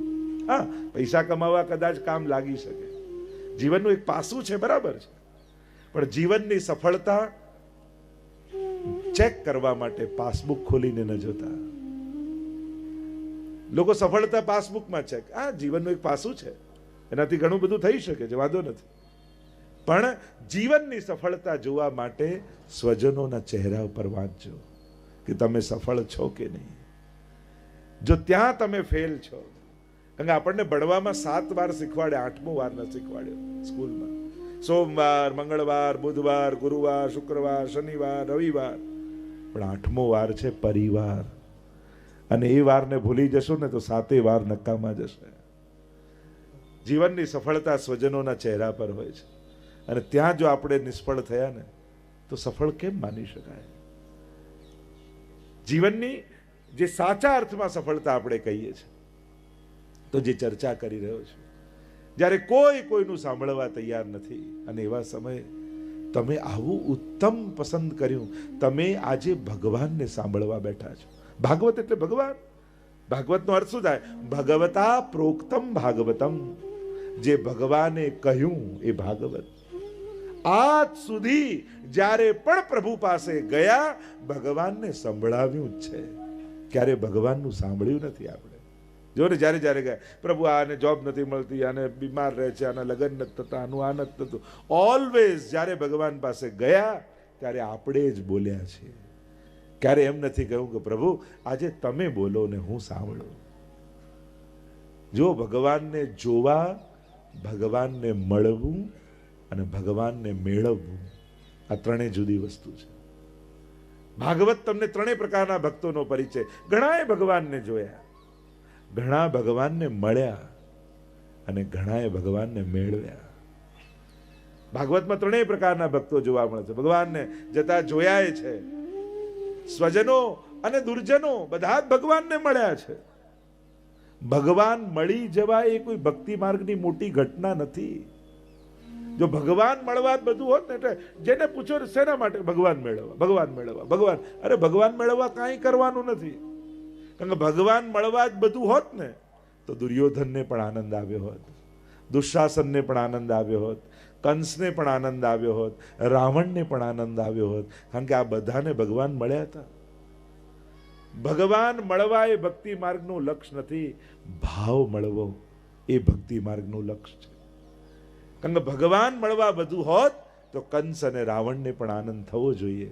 એમને તો દ્વેષ થયો, શિશુપાલને તો ગાળો યાદ આવી. કારણ કે ભાવ નહોતો એટલે મળેલા ભગવાન પણ આનંદ ન આપી શક્યા. ભક્તિ માર્ગમાં માળા ફેરવો, પાઠ કરો, સેવા કરો, ભગવાન મેળવવા નહીં, હંમેશા એમ કરજો ભાવ મેળવવા માટે. જો કંઈક નાનકડો નિયમ રાખજો જેનાથી તમારો ભાવની વેલને પાણી મળતું રહે. તમારી શ્રદ્ધા કોઈ વેળ ઉગાડી એટલે એક લાકડી રોપીએ ને આપણે અને વેળને બાંધી દઈએ, એટલે જે સમજદાર નથી નાદા એને એમ થાય હમણાં તો કુમળી વેળ ઉગી એને બાંધી દીધી. લાકડી એનું બંધન નથી, એના વિકાસનો આધાર છે, એની વૃદ્ધિનો ટેકો છે. તમારા નિયમો તમારા બંધન નથી, તમારી શ્રદ્ધાની વેળના ટેકા છે. તમે એને બંધન માનશો ને તો ભાર લાગશે, પણ ટેકો માનશો ને તો હાંસ થશે. એક માળા છે ને, આ માળા થકી ભગવાન મારી જોડે જોડાયેલા છે. આ એક યમનાષ્ટકનો પાઠ કરું છું ને, એક કરું છું, વધારે નથી થતું, પણ એક યમનાષ્ટકના પાઠ થકી યમુનાજી મારી જોડે જોડાયેલા છે. અરે 5 મિનિટ એક પાઠ કરતા લાગે, ભાવ એ કરો આ 5 મિનિટ યમનાષ્ટકનો એક પાઠ કરું છું ને તો યમુનાજી 24 કલાક મારી રક્ષા કરે છે. એક અષ્ટાક્ષરની માળા ફેરવતા મને 2 મિનિટ લાગે છે, પણ એક માળા ફેરવું છું ને 24 કલાક ઠાકોરજી મારી રક્ષા કરે છે. આવો ભાવ રાખીને માળા ફેરવશો ને તો માળા કરવાનો આનંદ બદલાઈ જશે. આવો ભાવ રાખીને યમનાષ્ટક કરશો ને યમનાષ્ટક કરવાનો ભાવ બદલાઈ જશે. આપણે તો બંધન કરવું જ જોઈએ ને કરવું પડશે ને, ના તો શું કરો, આ રીતે ન લો ભગવદ નામ. ભગવદ નામ તમારો આધાર બનવો જોઈએ, તમારી તાકાત બનવી જોઈએ. ભગવાન તમારી કમજોરી ક્યારે ન બનવો જોઈએ. તમારા પુણ્યો, તમારા સત્કર્મો, તમારી ઉદારતા, તમારા સદગુણો તમારી કમજોરી નથી, તમારો બળ છે. હંમેશા જે સદગુણોને તમે માણી ન શકો ને સદગુણો બહુ ટકશે નહીં. કોઈ જેમ તેમ બોલ્યું અને તમે શાંત બનીને સહન કરી લીધું અને ઘરે આવો તો તમને અફસોસ થાય કે આનંદ થાય? મોટા ભાગે આપણને અફસોસ થાય, જો આટલું સંભળાવી ગયો અને આપણે તો કંઈ બોલવાનો ચાન્સ જ ન મળે. અફસોસ કરશો ને તો તમારી અંદર સહનશીલતા બહુ ટકશે નહીં, પણ તમને ખુશી થવી જોઈએ. એ આટલું બોલ્યો પણ મહાપ્રભુજીનો સેવક છું, મેં બધું સહન કરી લીધું. ઠાકોરજી મને સહન કરવાની તાકાત આપી અને સહન કર્યું એનો આનંદ તમને થશે ને તો એ ગુણ સદાય તમારા હૃદયમાં ટકી જશે. જ્યારે જ્યારે સદગુણોનો આનંદ આપણી અંદર જે રહેલા છે એને જો માણશો નહીં તો પછી ગુણો ટકશે નહીં, એનો અફસોસ થશે ને તો પછી એ છૂટી જશે, બહુ વાર નહીં રહે. તમારા ગુણોને માણો. તો એ સદગુણ છે એ બીજાની અંદર નથી જે તમારી અંદર છે, એ વાતનો તમને આનંદ અને ગૌરવ થવો જોઈએ. આટલા સંસારના સંકટોની વચ્ચે પણ રોજ 1 કલાક ઠાકોરજીની સેવા હું કરી શકું છું, એનો આનંદ તમને થવો જોઈએ. ઘણી વાર મોટી ઉંમર થાય ને પછી લોકોને અફસોસ ચાલુ થઈ જાય, પછી જીવત બાળે, હવે પહેલા જેવી સેવા થતી નથી, હવે પહેલા જેવું દોડાતું નથી. પહેલા જેવા રહ્યા જ નથી તો પહેલા જેવું ક્યાંથી થાય? હવે તો નીચે બેસાતું નથી તો ચેર પર બેસીને કરો, કોણ ના પાડે છે? હવે યાદ રહેતું નથી તો વાંચીને કરો, કોણ ના પાડે છે? કોઈ શાસ્ત્રમાં એમ લખ્યું કે વાંચીને યમનાષ્ટક કરો તો 50% ફળ અને મોઢે કરો તો 100% ફળ? ક્યાં એવું લખ્યું છે? વાંચીને કરો. કરો, અફસોસ શા માટે કરો છો? લોકોને જીવ બાળવાની આદત પડી જાય મોટી ઉંમરે. ના, જે થાય છે ને, જેટલું થાય છે ને, જે કર્યું એને વાગોળો અને જે થાય છે એટલું કરો, પણ આનંદમાં રહો. જીવ બાળતા બાળતા હવે તો પહેલા જેવી સકડી થતી નથી, આ મિશ્રી ધરું છું પ્રભુને, પ્રભુ કે આય લઈ જા પાછી, મારે આય નથી જોઈતી તારી. આમ રડતા, હવે કોઈને ડાઇનિંગ ટેબલ પર રોજ રડતા રડતા થાળી મૂકો તો એને થાય ને ભાઈ તું રહેવા જ દે, ના કરીશ કઈ. જે કરો હરખથી કરો, ઉત્સાહથી કરો, ઉમંગથી કરો. એ રીતે મિશ્રી ધરો કે મિશ્રીમાં ઠાકોરજીને તમારી સખડીની થાળીનો સ્વાદ આવી જાય. કારણ કે તમારું ઉમળકો એને સ્વાદ આપે છે ને. પ્રભુને વસ્તુનો આગ્રહ નથી હોતો, પ્રભુને હાથનો આગ્રહ હોય છે. નાનકડું બાળક હોય ને, સારામાં સારી વસ્તુ, એની ભાવતી વસ્તુ અજાણે હાથથી આપો તો એટલે એને વસ્તુની મહત્તા નથી હોતી, એને હાથની મહત્તા હોય છે. દવા પણ માના હાથે પી લે, પણ ચોકલેટ પણ અજાણ્યાના હાથે ના લે બાળક. એમ અમારો ઠાકોરજી પણ બાળક છે ને. તમે મિશ્રી ધરો ને તમારો જાણીતો હાથ છે. જે હાથથી સકડી ધરી હતી ને એ હાથ મિશ્રી ધરી રહ્યો છે. એટલે પ્રભુ એક એક મિશ્રીમાં તમારી સકડીનો સ્વાદ લેશે. મૂળ વાત એ છે, પ્રભુને વસ્તુનો આગ્રહ છે જ નહીં, પ્રભુને તમારો આગ્રહ છે. અને એટલે જ તો પોતાના વૈકુંઠના બધા સુખ છોડી તમારા રસોડાના 2x2 ના ખાનામાં કેમ રહેવા તૈયાર થયા ઠાકોરજી? ધુમાડા ખાતા ખાતા એ રહે છે કે નહીં આનંદમાં? કેમ? વૈકુંઠમાં શું તકલીફ હતી? વૈકુંઠ જેવો ભોગ ધરી શકવાના છે, વૈકુંઠ જેવું સિંહાસન લાવી શકવાના છે, વૈકુંઠ જેવા શૃંગાર ધરાવી શકવાના ના. છતાં એ બધું છોડીને કેમ આયા? કારણ કે વૈકુંઠમાં તમે નહોતા એટલે, અને એને તમારા હાથની સેવા લેવી હતી ને, એટલે પોતાનું બધું જ સુખ છોડી તમારા હાથની સેવા લેવા ઠાકોરજી તમારા ઘરે આવીને બિરાજી ગયા. એટલે પ્રભુ માટે એના વૈકુંઠ કરતા પણ તમે વધારે મહત્વના છો. આપણે વ્યવસ્થા બતાવીએ, આપણે સાધન બતાવીએ, આપણે વસ્તુ બતાવીએ. ઠાકોરજી કે પણ આ બધું મારે જોઈતું જ નથી, મારે તો તારી જરૂર છે. કૃષ્ણ ચરિત્ર આપણને એ જ તો શીખવાડે છે ને, પ્રભુ તમને પ્રેમ કરે છે, તમારી વસ્તુ કે વ્યવસ્થાને નહીં. વ્યવસ્થાની એને કોઈ કમી નથી, એને કમી તમારી લાગે છે. એને તમારા હાથે આરોગવું છે, એને તમારા હાથે સ્નાન કરવું છે. યમુના જળમાં કેસર ઘોળી સ્નાન કરાવું શ્યામના. યમુના જળમાં કેસર ઘોળી સ્નાન કરાવું શ્યામ. જ્યારે ઠાકોરજીને મંગળ ભોગ સરાવી અને સ્નાન કરાવવા માટે તમે ગોદમાં લો લાલનને, અને ત્યારે જે હરખાતા હોય ત્યારે એના આનંદનો પાર ન હોય. કારણ કે એ સમયે ફલાણા બેન કે ફલાણા ભાઈ પ્રભુને નથી દેખાતા, એને ખોળો યશોદાનો ખોળો લાગે કે આજે જાણે ફરી યશોદાએ મને ગોદમાં લીધો છે, એવો આનંદ ઠાકોરજીને થાય છે. તો કૃષ્ણ ચરિત્રનું આજ માધુર્ય છે. કૃષ્ણ કેવો છે આ ચરિત્રમાં, આ 10મ સ્કંદમાં? ભક્તાભિલાષા ચરિતાનુસાર. કેવું ચરિત્ર છે? દુગ્ધારી ચૌરેણ યશો વિસારી કુમારિતાનંદિત ઘોષનારી મમ પ્રભુ શ્રી ગિરિરાજધારી. કૃષ્ણ ચરિત્રનું માધુર્ય શેમાં છે? 10મ સ્કંદની લીલાની મહત્તા એ જ છે, આ વ્રજ લીલાની. અહીંયા પ્રભુ પોતાનું મહાત્મ્ય પ્રગટ નહીં કરે, પોતાના માધુર્યને પ્રગટાવશે. પ્રભુ કેવા ચરિત્ર વાળા છે? ભક્તાભિલાષા ચરિતાનુસાર. ભક્તોની અભિલાષા અનુસાર ચરિત્ર કરવા વાળા. પ્રભુની પોતાની કોઈ ઈચ્છા છે જ નહીં, ભક્તની જે ઈચ્છા છે એ જ ભગવાનની ઈચ્છા છે. એટલે ઘણીવાર લોકોને શંકા થાય કે આમાં કઈ સમજ નથી પડતી. ઘણા એમ કે છે કે આખા દુનિયાને, આખા વિશ્વને ભગવાન જમાડે છે, અને ઘણા એમ કે ના ઠાકોરજીને ભોગ ધરો. અરે આખી દુનિયાને ઉઠાડે છે ઈશ્વર. કોઈ કે ના લાલનને જગાવો, મંગળા કરાવો. સાચું શું? એ ખવડાવે છે કે આપણે ને ભોજન કરાવવાનું છે? તો કે બંને સાચું છે. એ કણકણમાં છે એ સાચું, એ તમારી અંદર છે એ સાચું, કે તમે જેની સેવા કરો એ સાચું? તો કે ત્રણેય સાચું છે. તો આપણે શું કરવું? ગીતાજીમાં ભગવાને કહ્યું, યે યથામામ પ્રપદ્યન્તે તાંસ થૈવ ભજામ્યહમ. જે જે રીતે મને ભજે છે હું પણ એને એ રીતે ભજું છું. તમે જો જ્ઞાન માર્ગ પ્રમાણે વિચાર કરો કે બધાને જમાડનારો એ છે, તો એને ભૂખ નથી લાગતી. પણ તમે ભક્તિ માર્ગ પ્રમાણે યશોદાનો ભાવ રાખીને કહો, મારા લાલનને ભૂખ લાગી હશે, ક્યારનો ગાય ચરાવવા ગયો હતો, સાંજ પડીને હવે આવ્યો, લાવ જલ્દી જલ્દી ઠાકોરજીને ભોગ ધરો.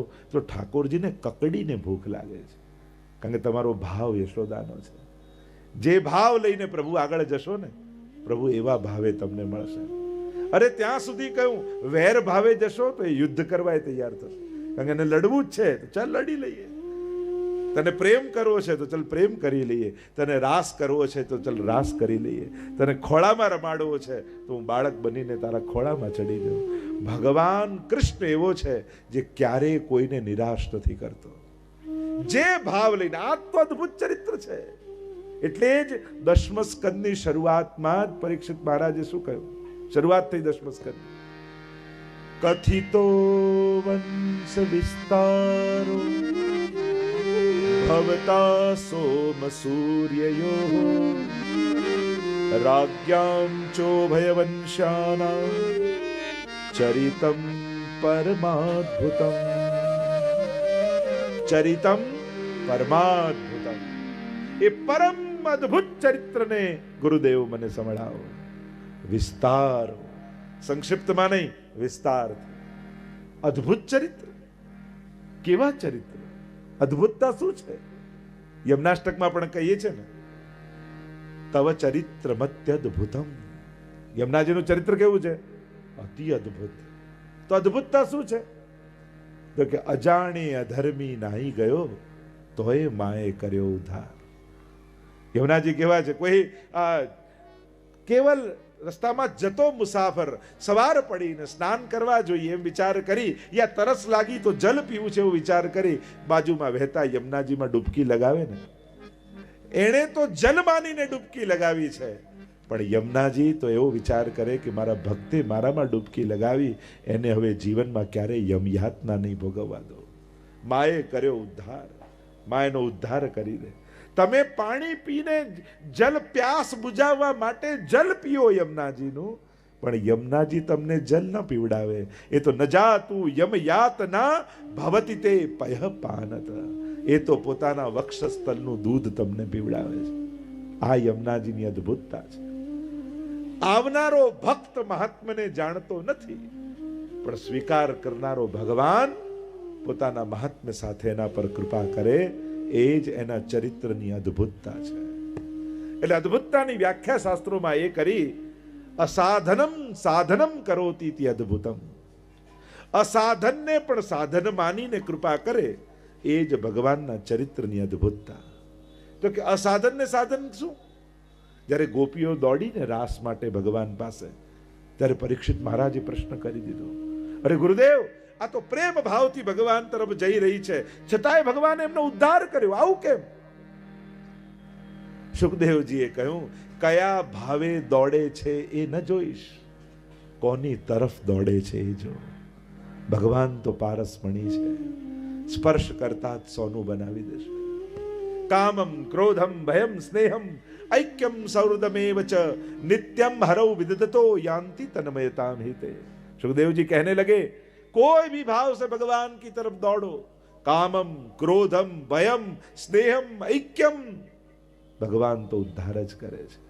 क्रोधम, शिशुपाल ने क्रोध આવ્યો, 100 ગાળો ભગવાનને આપી, એટલો ગુસ્સો આવ્યો, અને ભગવાને વિચાર કર્યો, અરે શિશુપાલ, તે મને 100 વાર યાદ કર્યો, લાવ તારો ઉદ્ધાર કરી દો.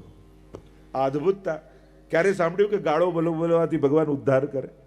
શિશુપાલે તો 100 ગાળો બોલીને ભગવાને ઉદ્ધાર કર્યો. ભયમ, ભય કોઈ ભગવત પ્રાપ્તિનું, ભગવત ઉદ્ધારનું સાધન હોય? કંસને એવો ભય લાગ્યો કે કૃષ્ણ આવશે, કૃષ્ણ આવશે. દ્વારપાલમાં, સિપાહીમાં, પ્રધાનમાં, જ્યાં જુએ ત્યાં એને કૃષ્ણ દેખાય. ભગવાન કહે, કંસ, તને તો સર્વાત્મ ભાવ થઈ ગયો, લાવ તારો ઉદ્ધાર કરી દો. ઓ, ભય કોઈ સાધન છે? અસાધનમ સાધનમ કરોતિ ઇતિ અદ્ભુતમ. આ કૃષ્ણ ચરિત્રની અદ્ભુતતા આપણે ગાવાની છે. તમે કોઈ પણ ભાવે જાઓ, પણ એ કૃપા સિવાય બીજું કાંઈ નહીં કરે.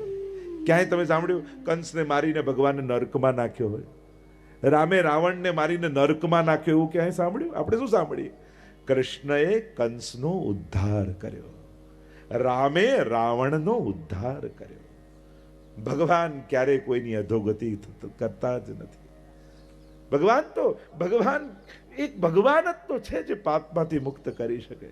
એટલે તો ગીતાજીમાં બંને હાથ ફેલાવીને આમંત્રણ આપે છે, સર્વ ધર્માન પરિત્યજ્ય મામ એકમ શરણમ વ્રજ અહમ ત્વા સર્વ પાપેભ્યો મોક્ષયિષ્યામિ મા શુચ. સજા આપે ભગવાન નહીં, ક્ષમા આપે ભગવાન છે.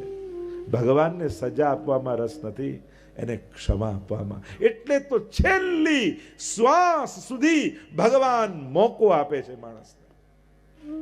છેલ્લી શ્વાસ સુધી હજી મારું નામ લઈ લે, છેલ્લી શ્વાસે મને બોલાવી લે. દુનિયાના માણસને પહેલા આમંત્રણ આપવા જાવ તો હવે તમારા બહુ જ નજીકના સગા હોય અને આખા ગામને આમંત્રણ આપી દીધું હોય અને એ જ ભૂલાઈ જાય તમને, અને છેલ્લી રાત્રે યાદ આવે, અરે આમને તો કંકોત્રી રહી ગઈ, અને દોડતા દોડતા છેલ્લી રાતે એમને કાલે લગ્ન છે આવજો, પેલો કે હવે યાદ આવીએ છે, બધાના ફોન આવે છે ક્યારે જવાના છો, ક્યારે જવાના છો, અને બધાને કંકોત્રી આવે, અમે જ ભૂલી જાઓ નહીં આવીએ, માણસ ના આવે. અને ગજેન્દ્ર બધાને બોલાવે છે છેલ્લી શ્વાસે, હે હરી પુકાર કરે, અને જેને છેલ્લે બોલાવ્યો એ પહેલો આવીને ઉભો રહે. એ જ પરમાત્મા છે. છેલ્લી શ્વાસ સુધી તક આપે છે પરમાત્મા. એ પછી એમ નથી કરતું તારા આટલા વર્ષની સાધના નથી, આટલા મંત્રો તારા પૂરા નથી થયા, આટલી માળા તારી પૂરી નથી થઈ, છેલ્લી ઘડીએ પણ બોલાવ્યો ને મને યાદ કર્યો ને, હું તારી અધોગતિ નહીં થવા દઉં. અંતકાલે તું મામેવ, છેલ્લી ઘડીએ પણ જે પોતાના પ્રભુને યાદ કરીને દેહ મૂકે ને, ભગવાન એની અધોગતિ ન થવા દે. એવો આ કૃષ્ણ પરમાત્મા છે, જેની શરણે આપણે ભેગા થયા છે, જેને સાંભળવા આપણે ભેગા થયા છે, જેને સંસારના સમાધાન રૂપે આપણે પસંદ કર્યો છે. આપણે કૃષ્ણને પસંદ કર્યો છે. આ જન્મ મરણના ચક્કરમાંથી છૂટવા માટે એવો આશ્રય કૃષ્ણનો પસંદ કર્યો. કૃષ્ણ એવ ગતિર મમ. ભીષ્મજી પણ એ જ કહે ને, છેલ્લી ઘડીએ ભગવાન સામે આવીને ઉભા, બાણ સૈયા પર ભીષ્મજી સૂતા છે, અને સમાચાર આપ્યા કે ભગવાન આવ્યા છે. અને બાણ સૈયા પર સૂતા સૂતા ધીમે રહીને નેત્ર ખોલતા ભીષ્મજી જ્યાં પ્રભુની સામે જુએ, ઇતિમતિ રૂપ કલ્પિતા વિતૃષ્ણા ભગવતી સાત્વત પુંગવે વિભુ. પ્રભુ આ મતિ આપના ચરણોમાં ધરવી છે, ક્યાંય લગાડી નથી આપના સિવાય. આપની થઈ જશે તો જીવન ધન્ય બની જશે. તવ ચરિત્ર, આ પ્રભુનું અદ્ભુત ચરિત્ર, કથિતો વંશ વિસ્તારો. પરીક્ષિત મહારાજ દશમ સ્કંદમાં પ્રવેશ કરે 90 અધ્યાય ભાગવતજી અનુસાર, અને 3 પ્રક્ષિપ્ત મહાપ્રભુજી માને, જે આપણે મંગલાચરણ તમે બોલો છો ને, ચતુર્ભિશ્ચ ચતુર્ભિશ્ચ ચતુર્ભિશ્ચ, આ એક શ્લોકમાં તમે આખા દશમ સ્કંદનું સ્મરણ કરો છો. જ્યારે આ શ્લોક બોલો ને ત્યારે દશમ સ્કંદની બધી લીલાઓને યાદ કરો. આ એક શ્લોકમાં પ્રકરણ વિભાગ મહાપ્રભુજીએ જે દશમ સ્કંદના પાડ્યા ને એને મહાપ્રભુજી સમજાવ્યા છે. અત્યારે હું વિસ્તાર નથી કરતો, એનો સમય ઘણો લાગશે. 4 4 4 3 6 આમ 5 પ્રકારે મારા હૃદયમાં બિરાજે. મહાપ્રભુજીએ 7 રીતે ભાગવતજીના અર્થો કર્યા, શાસ્ત્રે, સ્કંધે, પ્રકરણે. તો આ દશમ સ્કંદનું પ્રકરણ વિભાગ છે. પહેલા 4 અધ્યાય જન્મના પ્રકરણ, જન્મની કથા એટલે એને જન્મ પ્રકરણ કહ્યું. બીજું ચતુર્ભિષ છે તામસ પ્રકરણ, ત્રીજું ચતુર્ભિષ છે રાજસ પ્રકરણ, ત્રિભી એટલે સાત્વિક પ્રકરણ, ષડભી એટલે ગુણ પ્રકરણ. આમ 5 પ્રકારે મારા હૃદયમાં બિરાજો. કારણ કે દશમ સ્કંદ છે ને એ ભગવાનનું હૃદય છે. આપણે ત્યાં 12 સ્કંદો શ્રીનાથજીના 12 અંગ કહ્યા છે ભાગવતજીના. પહેલા 2 સ્કંદ એટલે બંને ચરણ, ત્રીજો અને ચોથો સ્કંદ બંને બાહુ, પાંચમો અને છઠ્ઠો સ્કંદ બંને જંગાઓ, સપ્તમ સ્કંદ શ્રીનાથજીનો મુષ્ટિકા વાળો હાથ, અષ્ટમ અને નવમ સ્કંદ બંને વક્ષસ્થલ, દશમ સ્કંદે હૃદય, એકાદશ સ્કંદે મસ્તક, અને 12મો સ્કંદ એટલે શ્રીનાથજી બાવાનો ઊંચો ઉઠેલો હાથ, જેનાથી શ્રીનાથજી બાબા ભક્તોને પોતાના નિજ શરણોમાં બોલાવે છે. આવ આવ આવ. 12મો સ્કંદે આશ્રય લીલા છે, પોતાના આશ્રયમાં બોલાવે. અને આશ્રયમાં આવે એટલે શ્રીનાથજી શું કરે, એના હૃદયને પોતાની મુઠ્ઠીમાં બંધ કરી લે. કમરમાં મુઠ્ઠી છે ને, એ શેના માટે છે? ભક્તોના હૃદયને મુઠ્ઠીમાં બંધ કરે.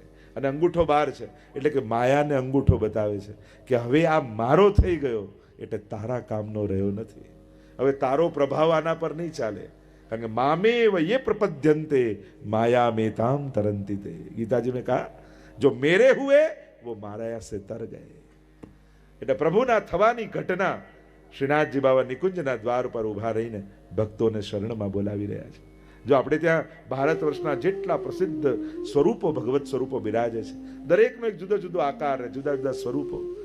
એ સ્વરૂપ ભેદ, એનાથી લીલા ભેદ, એનાથી ભાવ ભેદ, કેવી સુંદરતા છે આપણે ત્યાં. તો આ પ્રભુનું ચરિત્ર દશમ સ્કંદમાં છે. અદ્ભુત ચરિત્ર છે, એટલે જ કહ્યું કે ગુરુદેવ સંક્ષિપ્ત ન કરતા વિસ્તારથી મને ભગવાનનું ચરિત્ર કહેજો. કહ્યું કોણ એવો આત્મઘાતી જીવ હશે જેને ભગવાનની કથામાં રસ નહીં આવતો હોય?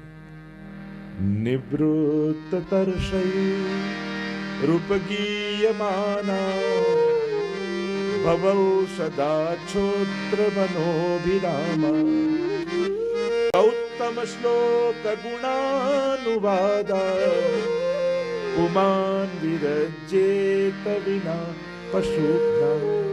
सुखदेव जी के आगे परीक्षित महाराज कहने लगे. दशम स्कंदનો પ્રારંભ થયો ને પરીક્ષિત બે હાથ જોડીને કહે છે કે જેની સમસ્ત તૃષ્ણાઓ સમાપ્ત થઈ ગઈ છે ને એના માટે ભગવાનની કથા એ ઔષધિ છે, દવા છે, ભવરોગને મટાડનારી.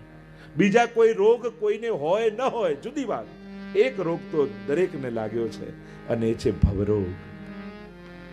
જો કોઈ લોકો મૃત્યુના જુદા જુદા, કોઈ કે હાર્ટ એટેક થી ગયા, કોઈ કે એક્સિડન્ટ થી ગયા, કોઈ કે આ બીમારીથી ગયા, જુદા જુદા લોકો મૃત્યુના કારણો બતાવતા હોય છે. પણ આ દુનિયામાં મૃત્યુનું એક જ કારણ છે. લોકો ભલે જુદા જુદા કારણ કહેતા હોય, પણ એકમાત્ર કારણ આ દુનિયામાં મૃત્યુનું છે અને એ કારણ છે જન્મ. જાતસ્ય હિ ધ્રુવો મૃત્યુ. જેનો જન્મ થયો છે એનું મૃત્યુ નિશ્ચિત છે, અટલ છે. ઘણા એવા ઘર દુનિયામાં હશે જ્યાં કોઈ બાળકનો જન્મ ન થાય, પણ કોઈ એવું ઘર નહીં હોય જ્યાં કોઈનું મૃત્યુ નહીં થાય. મૃત્યુ તો અટલ સત્ય છે અને જન્મ જ મૃત્યુનું કારણ છે. જે જન્મ્યો છે એ મર્યો છે, એ નિશ્ચિત વાત છે. જે ગીતાજીમાં ભગવાને સમજાવ્યું. તો ભવરોગ તો છે અને એની કોઈ ઔષધિ હોય તો આ ભગવાનની કથા છે. કારણ કે જેણે ભગવાનની કથા સાંભળી એ મર્યા નથી, એ જીવીને ગયા છે, એ અમર થયા છે. એટલે આજ સુધી પણ જો અમરત્વ એટલે કેવલ એક શરીરમાં રહેવું એ જ અમરત્વ નથી. કોઈના વિચારમાં જીવવું એ પણ અમરત્વ છે, કોઈની પ્રેરણામાં જીવવું એ પણ અમરત્વ છે, કોઈની લાગણીમાં જીવવું એ પણ અમરત્વ છે. જો આપણા ઘરના કેટલા વડીલો આજે પણ આપણે યાદ કરીએ, એવા ભગવદી હતા, એવા મરજાદી હતા, અને આજે પણ જેને યાદ કરો છો ને તમારી યાદમાં એ જીવે છે તો એ મર્યા ક્યાં છે? એ અમર છે. આટલા આટલા મહાપુરુષો, આચાર્યો, સંતો, ભગવંતો આજે પણ સમાજ એને યાદ કરે છે. એટલે હજારો લોકોની પ્રેરણામાં જીવે છે, હજારો લોકોના વિચારમાં જીવે છે, હજારો લોકોની શ્રદ્ધામાં જીવે છે. તો એ મર્યા ક્યાં છે? એ અમરત્વ જ છે ને. કેવલ શરીરમાં જીવવું એ જ જીવન નથી. લોકોના વિચારોમાં અને લાગણીઓમાં જીવવું એ પણ અમરત્વનો પ્રકાર છે. તો નિવૃત્ત તર્ષૈર્વગીયમાના ભવૌ સદા છોત્ર મનોવિરામ. આ તો ભવરોગને દૂર કરનારી ઔષધિ. પેલી ઔષધિ તો કડવી હોય, આ તો મીઠી છે. જેટલું પીતા જઈએ એટલે જ તો ગોપી ગીતમાં ગોપીજનો કહે છે ને, તવ કથામૃતમ તત જીવનમ કવિવિરીડિતમ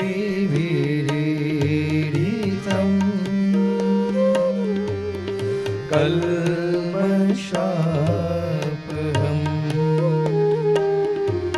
શ્રવણમંગલમ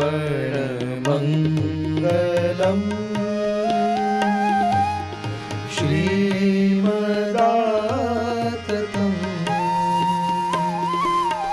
ભુવિ ગૃણન્તિ તે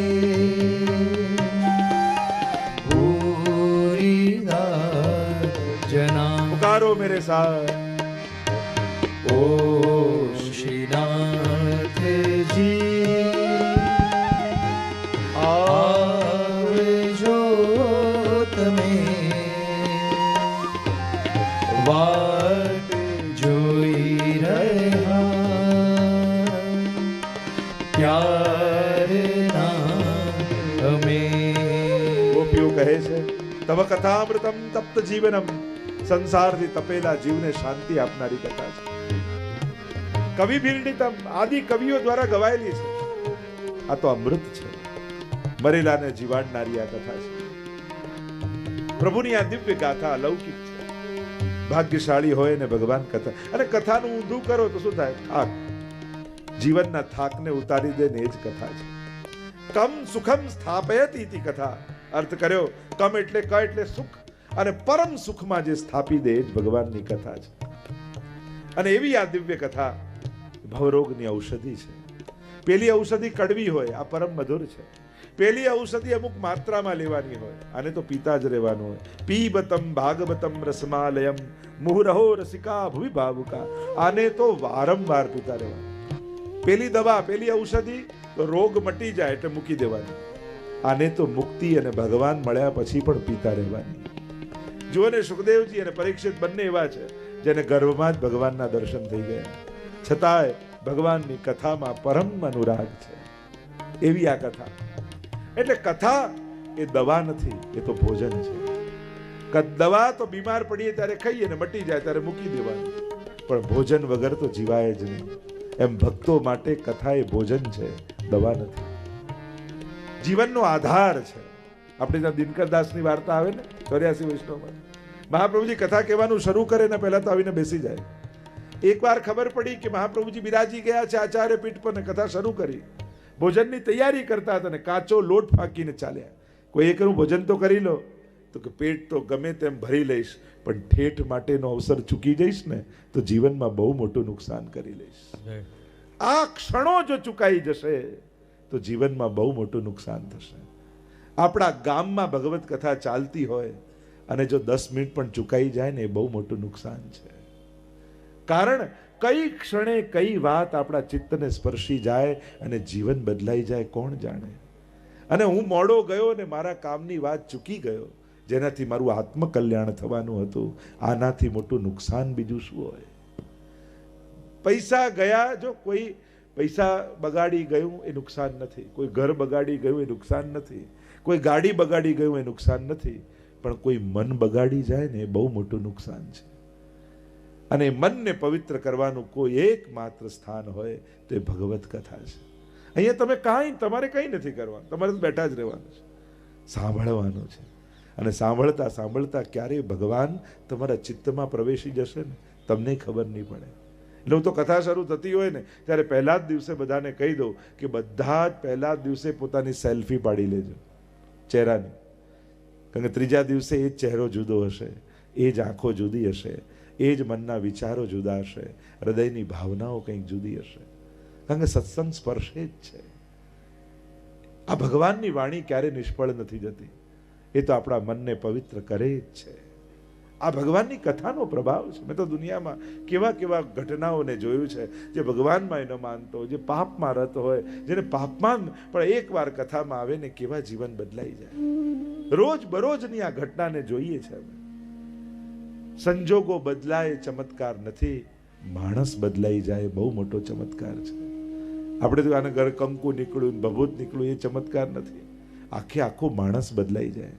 લોકો જે એમ કહેતા કે અમે તો આવું નતા, અમે તો માનતા નહીં, અમે તો આવો ભાવે નતો, પણ એકવાર 7 દિવસ કથા સાંભળીને અમારું આખું જીવન બદલાઈ ગયું. આનાથી મોટો ચમત્કાર બીજો શું હોય કે માણસ બદલાઈ જાય. એટલે ઘણી વાર લોકો આ તો બિલકુલ માનતા નથી. મેં તો નથી માનતા, તો એને નામાં શ્રદ્ધા છે ને, અને શ્રદ્ધા બદલાવતા ક્ષણોની વાર લાગે છે. એ જ હામાં બદલાઈ જશે. શ્રદ્ધા તો છે જ, કારણ કે એણે શોધવાની કોશિશ તો કરી જ નથી, એણે તો ધારી લીધું છે કે આ બધું નથી.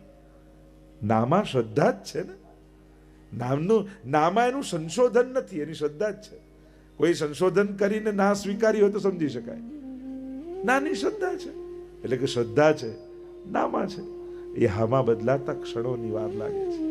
માણસને બદલાઈ જતા કે વર્ષોની તપશ્ચર્યાની જરૂર નથી હોતી. કોઈ મહાપુરુષનો સંગ થાય અને ક્ષણોમાં જીવન બદલાઈ જાય. એ વાલીઓ ક્યારે વાલ્મીકી થઈ જાય કોને ખબર. આ પ્રભાવ પ્રભુની શ્રદ્ધાનો છે, કથાનો છે, ચરિત્રનો છે. પરીક્ષિત મહારાજ બહુ સુંદર વાત 10મા સ્કંદમાં કરે છે. ગુરુદેવ, કેવલ મારા ઉપર કૃપા છે એમ નહીં, મારા પૂર્વજો ઉપર પણ કેવી કૃપા ભગવાનની છે.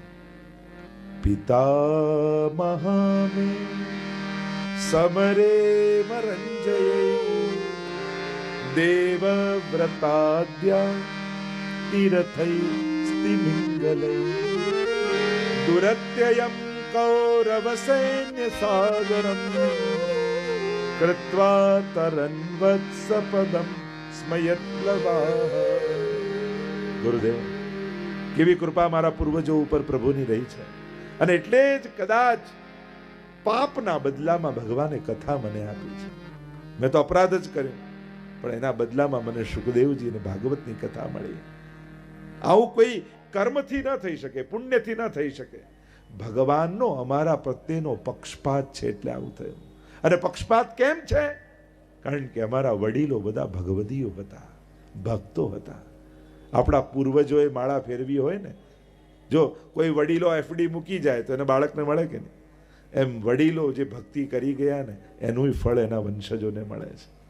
પિતા મહામે યાદ કરે છે પરીક્ષિત મહારાજ, અમારા વડીલો જ્યારે યુદ્ધના મેદાનમાં ઊભા હતા અને મહાભારતનું યુદ્ધ, કેવા કેવા તિમિંગલો સામેના પક્ષમાં ઊભા છે. કૃપાચાર્ય, દ્રોણાચાર્ય, ભીષ્મજી, અશ્વત્થામા, અમુક તો ચિરંજીવીઓ છે જેને કોઈ મારી ન શકે. અશ્વત્થામા, બલિર વ્યાસો, હનુમાન, વિભીષણ, કૃપા પરશુરામ છે. કૃપાચાર્ય અને અશ્વત્થામા ચિરંજીવી. ભીષ્મજીને ઈચ્છા મૃત્યુનું વરદાન. તમે જો ગણિત ગણવા જાઓ તો કોઈ હિસાબે બંધ બેસતું આવતું નથી કે પાંડવો જીતે.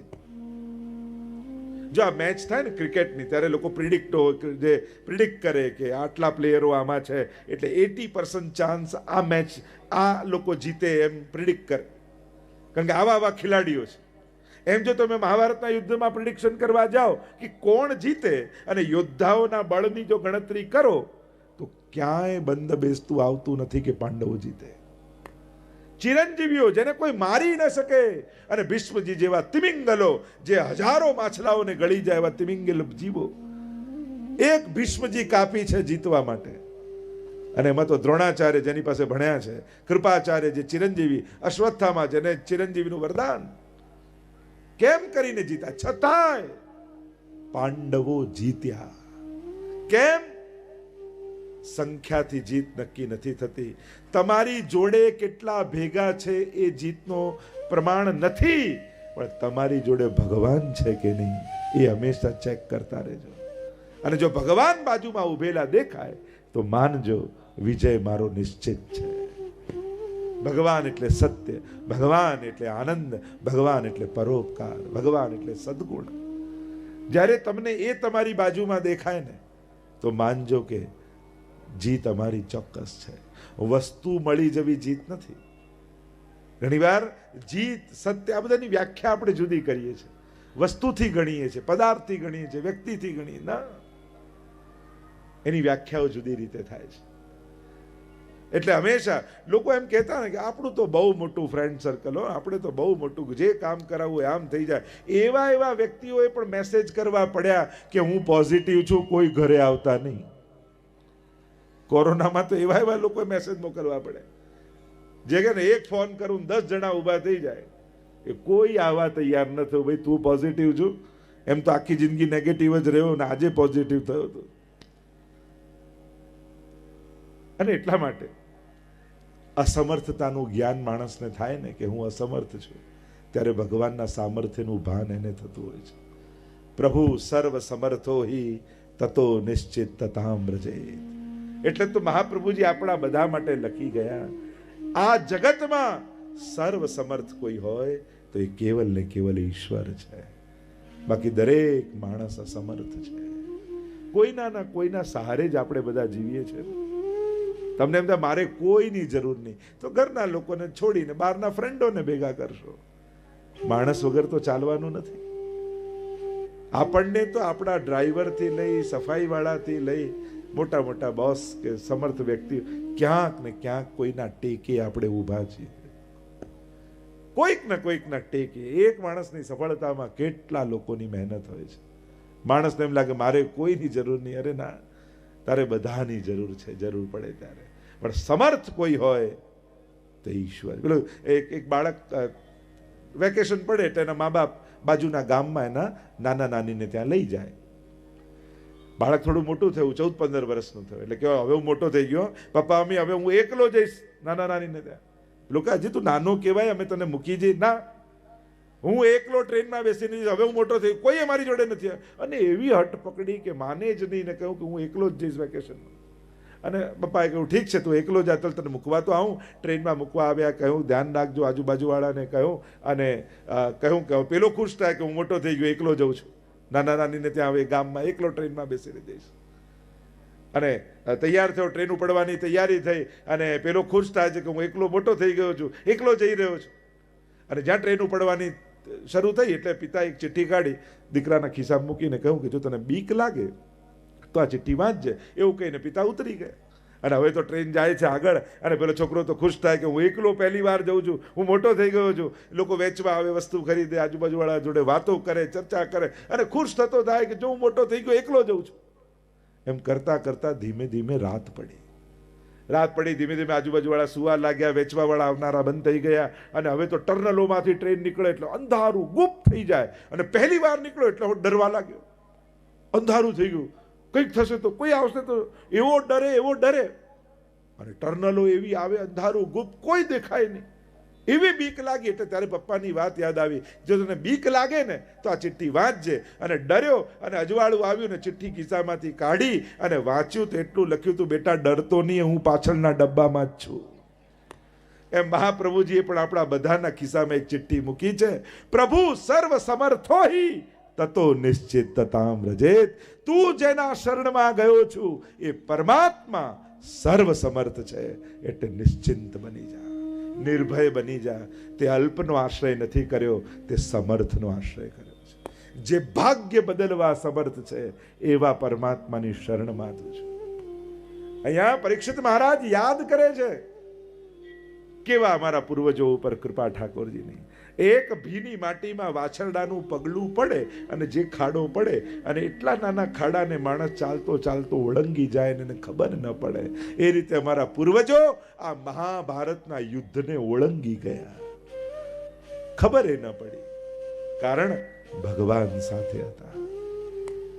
એટલે જ્યારે મહાભારતનું યુદ્ધ પૂરું થયું ને એટલે ભગવાન અર્જુનની રથની લગામ પકડીને ઊભા છે, અને અર્જુનને કહે છે હમણાં ને હમણાં કૂદકો માર, રથ પરથી કૂદી જા. અર્જુનને મદ હતો કે જો મારા પુરુષાર્થના બળે યુદ્ધ જીત્યા છે, અને ભગવાન કહે કે હમણાં ને હમણાં કૂદ. પણ પ્રભુ સેના માટે પ્રશ્ન ન કરીશ, કૂદી જા કહું છું તને. અને ભગવાન જોરથી બોલ્યા એટલે કૂદકો માર્યો, અને પ્રભુ હવે ધીમે રહીને રથ પરથી નીચે ઉતર્યા, અને ભળભળતી આગમાં આખો રથ બળીને 2 સેકન્ડમાં ખાક થઈ ગયો. અને ચકિત થઈને અર્જુન જુએ છે કે આ શું, 2 મિનિટમાં તો ખાક થઈ ગયો રથ. આવું શું બન્યું? પરમાત્માને પૂછે છે આ શું થયું? ત્યારે ભગવાને કહ્યું કે તારા રથ ઉપર એટલા બાણ વાગ્યા હતા કે ક્યારનું બળીને ખાક થઈ જાત. આ તો હું બેઠેલો હતો એટલે તું બચેલો હતો. અને આ સાંભળતાની સાથે અર્જુનનું બધું અભિમાન ઉતરી ગયું. એને તો હું જીત્યો, મેં જીતાડ્યું. સમજાયું કે જેણે રથની લગામ પકડી હતી ને એની કૃપાના બળે જીત્યા છે. માણસને ઘણીવાર વિપરીત સંજોગોમાં જ સમજાય છે કે હું અસમર્થ છું અને સર્વ સમર્થ તો કેવલ ઈશ્વર છે. આગળ અનેક પ્રશ્નો કર્યા છે પરીક્ષિત મહારાજે. પ્રશ્ન કરતા કહ્યું કે ભગવાન અને બલદાવજી તો રોહિણીજીના પુત્ર હતા, પછી દેવકીજીના પુત્ર કેમ કહેવાયા? મામાનું ઘર છોડીને ભગવાન વ્રજમાં કેમ બસ્યા? દ્વારકામાં કેટલા વર્ષ નિવાસ કર્યો? કેટલી પત્નીઓ હતી? આવા અનેક પ્રકારના પ્રશ્નો કર્યા. અને કહ્યું જે પૂછ્યું છે તો કહેજો, જે પૂછવાનું રહી ગયું છે એ પણ ગુરુદેવ કહેજો. વિનંતી કરી છે. કહ્યું કે ભૂમિ પર ભાર વધ્યો, ગાયનું રૂપ ધારણ કરીને પૃથ્વી આવી બ્રહ્માજી પાસે. બ્રહ્માજીએ કહ્યું કે તારા દુઃખને હું જાણું છું, ચાલ ક્ષીર સાગર પર જઈને પરમાત્માને પુકાર કરીએ. તત્ર ગત્વા જગન્નાથમ દેવ દેવ વૃષાકપિમ પુરુષમ પુરુષ સુક્તેન ઉપતસ્થે સમાહિત.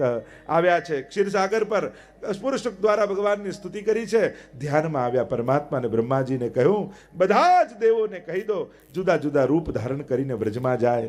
થોડી જ ક્ષણોમાં હું વ્રજમાં પધારીશ, થોડા જ દિવસોમાં હું વ્રજમાં પધારીશ. અને કોઈ દેવતા ગાય બન્યું, કોઈ હરણ બન્યું, કોઈ પર્વત બન્યું, કોઈ તૃણ બન્યું. જુદા જુદા રૂપ ધારણ કરીને દેવતાઓ વ્રજમાં પહોંચી ગયા. અને અહીંયા વસુદેવ અને દેવકીના વિવાહનો પ્રસંગ આવ્યો.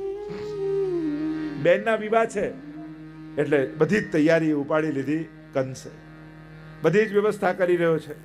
સુંદર રીતે વિવાહ સંપન્ન થયા અને મેં બધું સંભાળી લીધું હતું એ બતાવવા માટે રથ પર બેસીને જતા હતા બેન અને બનેવી કહ્યું કે સારથીને ઉતાર્યો ને કહ્યું કે લાવ હું મૂકીને આવું. હવે બધું મેં કર્યું છે તો છેલ્લું કામ પણ હું જ પતાવું. અહંકારી છે અને સ્વાર્થી સારથી બન્યો. અને સ્વાર્થી લોકો જ્યારે સારથી બને ને, જો નાદાન અને કમ સમજના લોકો જ્યારે એવા સ્થાને બેસી જાય કે જ્યાં મોટા મોટા નિર્ણયો લેવાના હોય ને, ત્યારે આખા સમાજને નુકસાન પહોંચાડતા હોય છે. સમજદાર વ્યક્તિઓ જ યોગ્ય સ્થાને બેસે, બહુ જરૂરી છે. ઘણીવાર મોટિવેશનના ક્લાસીસ ચાલે, ઘણીવાર આવા નાદાન લોકો બહુ મોટિવેટ થઈ જાય ને તોય સમાજને બહુ મોટું નુકસાન થઈ જાય. કારણ કે સમજ હોય નહીં, મોટા મોટા પદ પર બેસી જાય તો પછી ખોટા નિર્ણયો લેવાઈ જાય. એટલે યોગ્ય વ્યક્તિ યોગ્ય સ્થાને શોભે. પાછળ છે બનેવી, પણ દરેક બનેવી જોડે બને એવી હોય એ પણ જરૂરી નથી. જ્યાં રથની લગામ પકડીને આકાશવાણી થઈ, હે મૂર્ખ, તું જેને વળાવવા જાય છે ને એનો જ 8મો ગર્ભ તારો કાળ થશે. અને જ્યાં પોતાના મૃત્યુની વાત આવી, ખડક ખેંચ્યું, કેસથી પકડ્યા દેવકીજીને જ્યાં મારવા જાય, દોડતા વસુદેવજી આવ્યા ને હાથ પકડ્યો. અરે નાની બેનને મારે છે. નાની બેન તો દીકરી સમાન કહેવાય. તારું યશ, કીર્તિ, વૈભવ, ધન બધું જ નાશ થઈ જશે જો તું આને મારીશ. એના કરતા હું તને વચન આપું છું, આને જે બાળક થશે ને તને આપી દઈશ. વાત ગળે ઉતરી અને તું મૃત્યુથી ડરે છે. મૃત્યુનો જન્મ બતાવ વીર દેહીને સહજાયતે. મૃત્યુ તો જન્મની સાથે પેદા થાય. મૃત્યુનો સમય, મૃત્યુનું કારણ અને મૃત્યુનું સ્થાન આ તો માણસ જન્મે ને ત્યારે નક્કી થઈ જાય, એમ શાસ્ત્ર કહે છે. અને કહ્યું તને વચન આપું છું. 5 બાળકો થયા, 6ઠ્ઠો બાળક થયું. નારદજીને થયું કે આ જો પાપનો ઘડો ભરાશે નહીં તો ફૂટશે કેમ? કમળનું ફૂલ લઈને ગયા કંસ પાસે, કહ્યું જો આ પાંખડીથી પહેલી ગણ તો 8મી આ થાય, આનાથી પહેલી ગણ તો 8મી આ થાય, આનાથી પહેલી ગણ તો 8મી આ થાય, એમ બધી પહેલી બધી 8મી, આમાં 8મો કોણ ખબર કેમ પડે? નારદજીને તો સમજાવ્યા અને કંસની વાત તો સાચી, ક્યાંક દેવતાઓ છલ ન કરતા હોય. 6 બાળકોને મારી નાખ્યા. વસુદેવ દેવકીજીના 6 દોષ દૂર થયા. હવે પરમાત્મા પધારશે. 7મા શેષજી આવ્યા. ભગવાને કહ્યું કે આ વખતે મોટા થવું છે કે નાના થવું છે? શેષજીએ કહ્યું કે રામા અવતારમાં નાનો બન્યો, લક્ષ્મણ બન્યો તો તમારે જે કહ્યું બધું કરવું પડ્યું, સીતાજીને વનમાં મૂકવા જવું પડ્યું. હવે તો મોટા થઈને જવું છે. અને 7મા શેષજી રૂપે આવ્યા. ભગવાને માયાને આજ્ઞા કરી, પધરાવો આપને રોહિણીજીના ગર્ભમાં, અને કર્ષણ કર્યું અને રોહિણીજીના ગર્ભમાં પધરાવ્યા. હવે પ્રભુને પધારવાનો સમય આવ્યો. 8.5 શ્લોકો આજે પણ જન્માષ્ટમી હોય ને હવેલીમાં, ત્યારે રાત્રિના સમયે આ 8.5 શ્લોકો બોલવામાં આવે. 5 તત્વોની શુદ્ધિનું વર્ણન આવ્યું છે. સુખદેવજી વર્ણન કરતા બોલ્યા, અથ સર્વ ગુણોપેત કાલઃ પરમ શોભન યર્હેવાજર જન્મક્ષ શાંતક્ષ ગ્રહ તારકમ. ગ્રહ નક્ષત્રો અનુકૂળ સ્થાને ગોઠવાયા. પ્રભુ સારા ગ્રહ જોઈને ન આવે, સારું મુહૂર્ત જોઈને ના આવે. પ્રભુ આવે એનાથી ઉત્તમ બીજું કોઈ મુહૂર્ત ન હોય. મિલે ગોપાલ સોહી દિનની કો. પ્રભુ મળે ને એનાથી ઉત્તમ બીજો કોઈ સમય નથી. આપણે જો તમે જીવનમાં ઘણા ડિસિઝનો લીધા હશે, બહુ મહત્વના નિર્ણયો પણ લીધા હશે. આજ સુધી જેટલા નિર્ણયો ડિસિઝનો લીધા એમાંથી તમારું સૌથી બેસ્ટ ડિસિઝન કયું? સૌથી શ્રેષ્ઠ નિર્ણય કયો? મારી દ્રષ્ટિએ જે દિવસે તમારા ઘરે તમે ઠાકોરજી પુષ્ટાવીને પધરાવ્યા ને એ તમારા લાઈફનું બેસ્ટ ડિસિઝન હતું. કારણ કે આજ સુધી જેટલા નિર્ણયો લીધા એ સંસારમાં ફસાવનારા હતા. આ નિર્ણય તમને સંસારમાંથી મુક્ત કરનારો હતો. અને જેનાથી મુક્તિ મળે એ જ પરમ જ્ઞાન છે, એ જ ઉત્તમ નિર્ણય છે. જેનાથી છૂટાય એ જ સૌથી મોટી સમજણ છે. એટલે શાસ્ત્ર સા વિદ્યા યા વિમુક્ત, શ્રેષ્ઠ વિદ્યા કઈ? જેનાથી મુક્તિ મળે એ વિદ્યા, બંધન મળે નહીં. જીવનનો શ્રેષ્ઠ નિર્ણય તમે જે દિવસે નક્કી કર્યું કે બા તમારા ઠાકોરજીની સેવા હવે હું કરીશ, એમ જે દિવસે વહુએ કહ્યું ને એ વહુનો શ્રેષ્ઠ નિર્ણય હતો. જે દિવસે દીકરાએ બાપુજીને કહ્યું કે બાપુજી ચિંતા ન કરો, તમારે જ્યારે શરીર નહીં ચાલે ને તમારા ઠાકોરજી હું પધરાવીશ, આ નિર્ણય તમારો શ્રેષ્ઠ નિર્ણય હતો. અને હજી હું તો યુવાન ભાઈઓ બહેનોને કહીશ, ઘરમાંથી બધું જતું હોય તો જવા દેજો, પણ તમારા વડીલોના જે ઠાકોરજી હોય ને એને જવા ન દેતા. એ જો ઘરે રહ્યા ને તો જીવનનું બધું સુખ ગોતતું ગોતતું તમારા ઘરે આવી જશે. પણ જો સુખના મૂળ એવા પ્રભુને ઘરેથી કાઢી નાખશો ને તો પછી આવેલું સુખ પણ તમને સુખી નહીં કરી શકે. મંગલ રૂપ નિધાન સાવરો, મંગલનો નિધિ એ ઠાકોરજી છે, અને એને ઘરેથી કાઢી નાખશો તો કયા મંગલની આશા રાખશો? મંગલમ ભગવાન વિષ્ણુ મંગલમ ગરુડધ્વજ. આમ પ્રભુ પધાર્યા છે, અનુકૂળ નક્ષત્ર ગ્રહ થયા, દિશાઓ દૈદીપ્યમાન થઈ છે, આકાશમાં અપ્સરાઓ નૃત્ય કરી રહી છે, દુંદુભીઓના નાદ વાગી રહ્યા છે, અને મધ્યરાત્રિના સમયે તમદ્ભુતમ બાલકમ અંબુજેક્ષણમ ચતુર્ભુજમ શંખ ગદાદ્યુદાયુધમ શ્રીવત્સલક્ષ્મમ ગલસૌવિકૌસ્તુભમ પીતાંબરમ સાંદ્ર પયોદ સૌભગમ. ચતુર્ભુજ રૂપે નારાયણ પ્રગટ થયા છે. ચારે બાજુ જયઘોષ થવા લાગ્યો. વસુદેવ દેવકી પર કૃપા કરવા માટે પરમાત્મા આવ્યા છે. પ્રભુએ કહ્યું કે તમે મારા જેવો પુત્ર માંગ્યો હતો, પણ મારા જેવું બીજું કોણ હોય, એટલે હું પોતે જ આવ્યો છું. પરમાત્માએ આજ્ઞા કરી, માયાનો જન્મ થયો છે ગોકુળમાં, એમ કરો કે મને ગોકુળ લઈ જાઓ, માયાને અહીંયા લઈ આવો. છાબમાં વસ્ત્ર બિછાવ્યું, લાલનને પધરાવ્યા, માથે લીધા, અને એક વૈષ્ણવ જેમ ઝાંપીજી માથે રાખીને વ્રજયાત્રા કરવા નીકળ્યો હોય એમ વસુદેવજી ઠાકોરજીને મસ્તક પર લઈ અને વ્રજની તરફ પ્રયાણ કરી રહ્યા છે. જ્યાં ઠાકોરજી માથે આવ્યા તો બધી બેડીઓ ખુલી ગઈ. યમુનાજી કલકલ કલકલ કરતા ઉછાળાઓ લઈ રહ્યા છે પ્રભુના ચરણોનો સ્પર્શ કરવા માટે. શ્રી કૃષ્ણના ચરણારવિંદ નીરજ થકી શોભી રહ્યા, સિદ્ધિ અલૌકિક આપનારા વંદુ શ્રી યમુનાજીને. સુપુષ્પની સુવાસથી જંગલ બધું મહેકી રહ્યું, ને મંદ શીતલ પવનથી જલ પણ સુગંધિત થઈ રહ્યું. પૂજે સુરાસુર સ્નેહથી વળી સેવતા દૈવી જીવો, વંદન કરું શ્રી યમુનાજીને, શ્રી કૃષ્ણ આશ્રય. પ્રભુના ચરણોનો સ્પર્શ કરીને વહેવા લાગ્યા યમુનાજી.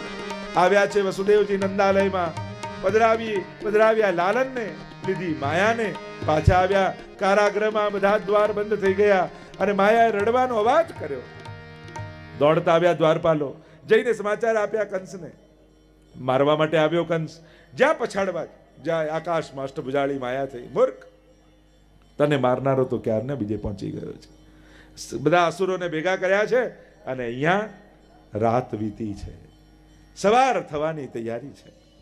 આખી રાત્રિ નંદ બાબાને મંગલ સ્વપ્નો આવ્યા છે.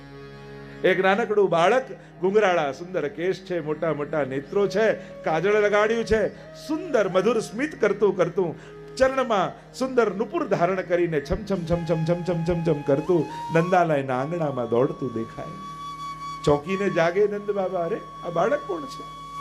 ફરી સુઈ જાય રાત્રિના સમયે અને ફરી સ્વપ્નમાં દેખાય. ચારે બાજુ સુંદર નંદાલયના ગૌશાળાની ગાયો, મોટી મોટી શ્વેત ગાયો, લાલ લાલ કંકુના થાપા લગાવ્યા છે, સુવર્ણના સિંગ છે, ગળામાં સોનાની ઘંટડી બાંધી છે. પણ આ ગાયોની મધ્યમાં એક સુંદર બાલક અધર પર વેણું પધરાવી વેણુના સ્વર ભરતો ભરતો યો યો કરીને ગાયોને ચરાવતો ચરાવતો વનમાંથી નંદાલય તરફ આવતો દેખાય. ફરી એમ લાગે આ સુંદર બાળક છે કોણ? ચોકીને જાગે અને રાતના અંધારું દેખાય. સુંદર મંગલ સ્વપ્નો આખી રાત નંદ બાબાને આવ્યા છે. સવારનો સમય થયો એટલે જાગ્યા છે અને ગાયોની સેવા કરવા માટે ગૌશાળામાં પહોંચી ગયા છે.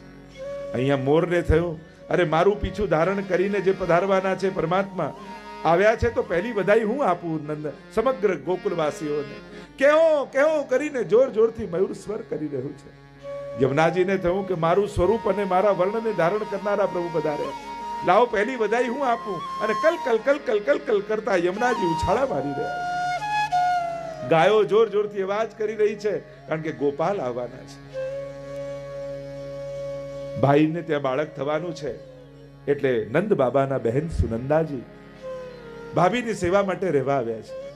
સુતિકા સદન પાસેથી પસાર થયા, બાળકના રડવાનો અવાજ સંભળાયો ને દોડતા અંદર ગયા ને જુએ તો યશોદાજી સૂતા છે અને એની બાજુમાં એક નીલમણી સુંદર અલૌકિક બાળક કિલકારીઓ કરી રહ્યો. મંદ મંદ સ્મિત કરી રહ્યું છે. દોડતા જઈને યશોદાજીને જગાવ્યા. યશોદા જાગ, દેખ તેરે વહાં પ્રભુ પધારે હૈ. યશોદાજી તો જાગ્યા ને લાલનને જોઈને ચોધાર આંસુએ રડવા લાગ્યા. છાતીએ ચાપી લીધા પ્રભુને, બોલી શકતા નથી. સુનંદાજીને થયું કે પહેલી વધાઈ નંદ બાબાને જઈને હું આપું. દોડતા દોડતા દોડતા દોડતા સુનંદાજી આવ્યા છે. રસોડામાં ગયા, મિશ્રીનો ડબ્બો ખોલ્યો, બંને મુઠ્ઠીમાં મિશ્રી ભરી અને દોડતા પહોંચ્યા ગૌશાળામાં. બધાઈ હે બાબા, બધાઈ હે, બધાઈ હે. અરે કહા ભયો? અરે બાબા આપ સુનોગે તો આનંદ સે નાચવે લગોગે. અરે કહે તો સહી કહા ભયો, શું થયું કહેતો ખરી. અરે બાબા આપ સાંભળશો તો આનંદમાં આવી જશો, નાચવા લાગશો, કૂદવા લાગશો. પણ કહેતો ખરી શું થયું. અને જ્યાં બોલવા જાય ને મોઢામાં આપી મિશ્રી અને સુનંદાજી બોલ્યા, નંદ ઘેરા નંદ ભયો, જય કનૈયા લાલ કી. નંદ ઘેરા નંદ ભયો, જય કનૈયા લાલ કી. ब्रज में आनंद भयो, જય કનૈયા લાલ કી. हे नंद घेरा नंद भयो, જય કનૈયા લાલ કી. हे ब्रज में आनंद भयो, જય કનૈયા લાલ કી. નંદ ઘેરાનંદ ભયો, કનૈયા લાલ કી. આનંદ આનંદ ભયો, જય કનૈયા લાલ કી. वाचे बधाई મણા રે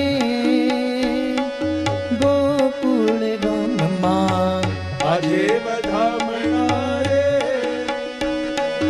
ગોકુળ ગામમાં. हे नंद घेरा नंદ भयो, જય કનૈયા લાલ કી. हे नंद घेरा नंद भयो, જય કનૈયા લાલ કી. हे नंद घेरा नंद भयो, જય કનૈયા લાલ કી. हे ब्रज में आनंद भयो, જય કનૈયા લાલ કી.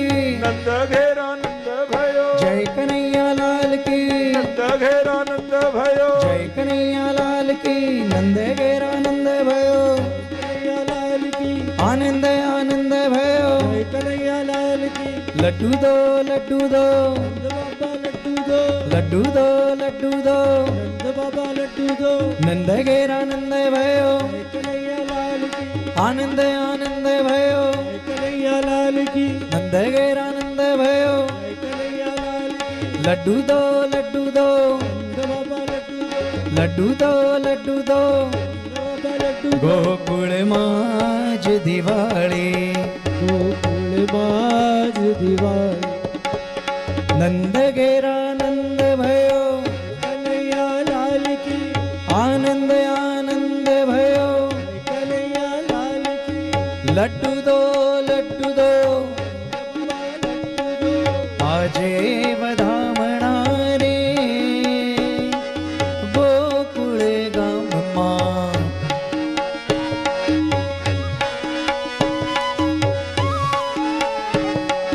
નંદ ઘેરાનંદ ભયો, જય કનૈયા લાલ કી. આનંદ આનંદ ભયો, જય કનૈયા લાલ કી. નંદ ઘેરાનંદ ભયો, જય કનૈયા લાલ કી.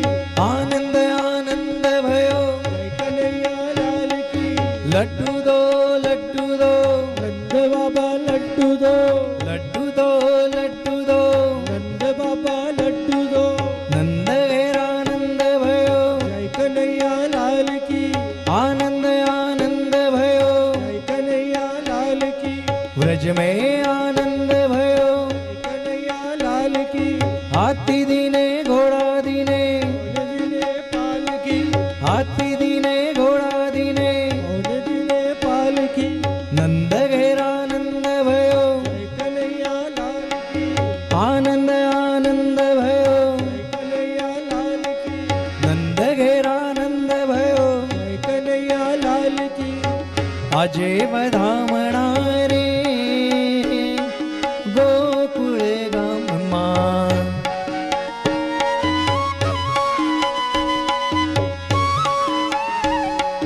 જશોદાએ કાન કુંવર જાયા વધામણા રે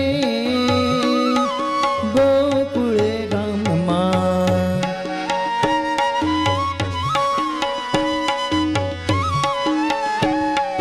નંદ ઘેરાનંદ भयो, જય કનૈયા લાલ કી. આનંદ આનંદ भयो, જય કનૈયા લાલ કી. વ્રજ में आनंद भयो, जय कन्हैया लाल की. हाथी दीने घोड़ा दीने ने पालकी लड्डू दो लड्डू दो नंद बाबा लड्डू दो लड्डू दो लड्डू दो नंद बाबा लड्डू दो नंद घेरा नंद भयो जय कन्हैया लाल की आनंद आनंद भयो जय कन्हैया लाल की सवरे सवारना यशोदा जी जागिया कृष्ण मुख जोई हर खाया वधामणा रे गोकुळ गामा अजे मधामणा रे गोकुळ गामा नंद घेरा नंद भयो जय कन्हैया लाल की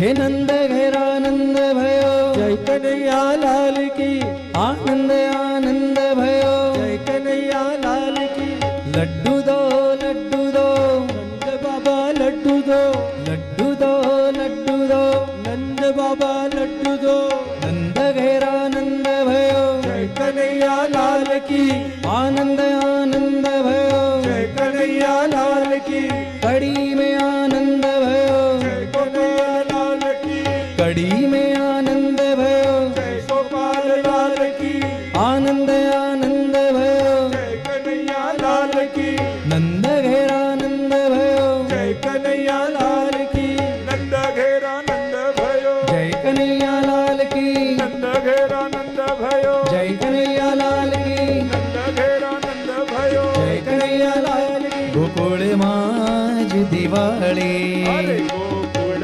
माज दिवाળી प्रगट थया वनमाळी प्रगट थया वनमाळी गोकुळ मा नंद घेरा नंद भयो जय कन्हैया लाल की नंद घेरा नंद भयो जय कन्हैया लाल की गोकुल में आनंद भयो जय कन्हैया लाल की गोकुल में आनंद भयो जय कन्हैया लाल की साहू जी को भैया भयो जय कन्हैया लाल की राधा जी को सैया भयो जय कन्हैया लाल की नंद घेरा नंद भयो जय कन्हैया लाल की घेर घेर दी गोपियो आवे घर घर दी गोपियो आवे हर मन गमता साज सजावे हर मन गमता साज सजावे वलाजी न गीत गावे वलाजी न गीत गावे गोकुळ मा नंद घेरा नंद भयो जय कन्हैया लाल की नंद घेरा नंद भयो जय कन्हैया लाल की गोकुल में आनंद भयो जय कन्हैया लाल की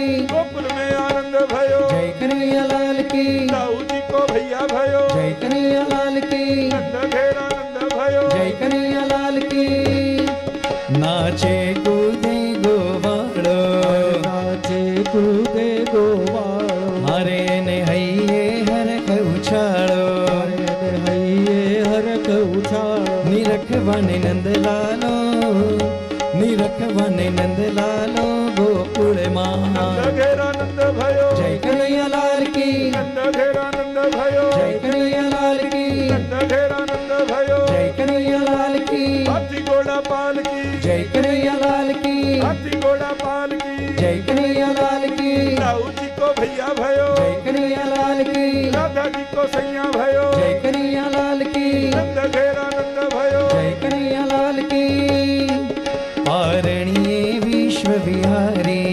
पारणिये विश्व विहारी हर झूलावे व्रजनी नारी हरे झुलावे ब्रजनी नारी गोविंद जय बलिहारी गोविंद जय बलिहारी गोकुळ मा नंद घेरा नंद भयो जय कन्हैया लाल की नंद घेरा नंद भयो जय कन्हैया लाल की बधाई हो बधाई हो बधाई हो बधाई हो बधाई हो बधाई हो बधाई हो बधाई हो बधाई हो बधाई हो नंद घेरा नंद भयो जय कन्हैया लाल की नंद घेरा नंद भयो जय कन्हैया लाल की ब्रज में आनंद भयो जय कन्हैया लाल की ब्रज में आनंद भयो जय कन्हैया लाल की साहू जी को भैया भयो जय कन्हैया लाल की राधा जी को सैया भयो जय कन्हैया लाल की नंद घेरा नंद भयो जय कन्हैया लाल की नंद घेरा नंद भयो जय कन्हैया लाल की नंद घेरा नंद भयो जय कन्हैया लाल की नंद घेरा नंद भयो जय कन्हैया लाल की